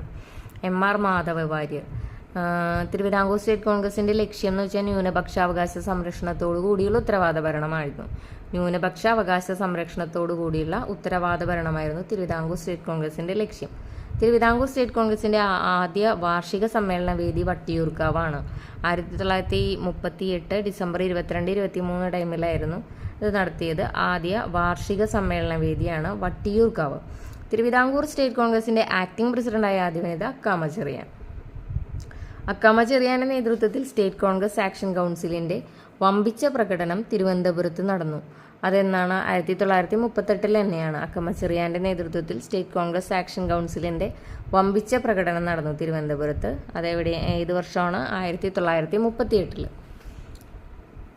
അപ്പോൾ അക്കമ്മ ചെറിയാനായിരുന്നു തിരുവിതാംകൂർ സ്റ്റേറ്റ് കോൺഗ്രസിൻ്റെ ആക്ടിംഗ് പ്രസിഡന്റായ ആദ്യത്തെ വനിത. തിരുവിതാംകൂർ സ്റ്റേറ്റ് കോൺഗ്രസ് രൂപീകൃതമായത് 1938 ഫെബ്രുവരി 23-ന്. ഫസ്റ്റ് സമ്മേളനം 1938 ഫെബ്രുവരി 25-ന്. ഇത് രൂപീകരിക്കാൻ നേതൃത്വം നൽകിയത് പട്ടം താണുപിള്ള. രൂപീകരണ കമ്മിറ്റിയുടെ അധ്യക്ഷനായിരുന്നു CV കുഞ്ഞിരാമൻ. ആദ്യത്തെ സെക്രട്ടറിമാരായിരുന്നു PS നടരാജപിള്ളയും തോമസും KT തോമസും. തിരുവിതാംകൂർ സ്റ്റേറ്റ് കോൺഗ്രസിൻ്റെ ആദ്യ ട്രഷററായിരുന്നു MR മാധവ വാര്യർ. പിന്നെ ഇതിൻ്റെ ലക്ഷ്യം എന്തായിരുന്നു? ന്യൂനപക്ഷ അവകാശ സംരക്ഷണത്തോടു കൂടിയുള്ള ഉത്തരവാദ ഭരണം. പിന്നെ ഇതിൻ്റെ ആദ്യ വാർഷിക സമ്മേളന വേദി വട്ടിയൂർക്കാവായിരുന്നു. പിന്നെ അക്കമ്മ ചെറിയാൻ്റെ നേതൃത്വത്തിൽ സ്റ്റേറ്റ് കോൺഗ്രസ് ആക്ഷൻ കൗൺസിലിൻ്റെ വമ്പിച്ച പ്രകടനം തിരുവനന്തപുരത്ത് നടന്നു. അതും 1938 തന്നെയാണ്.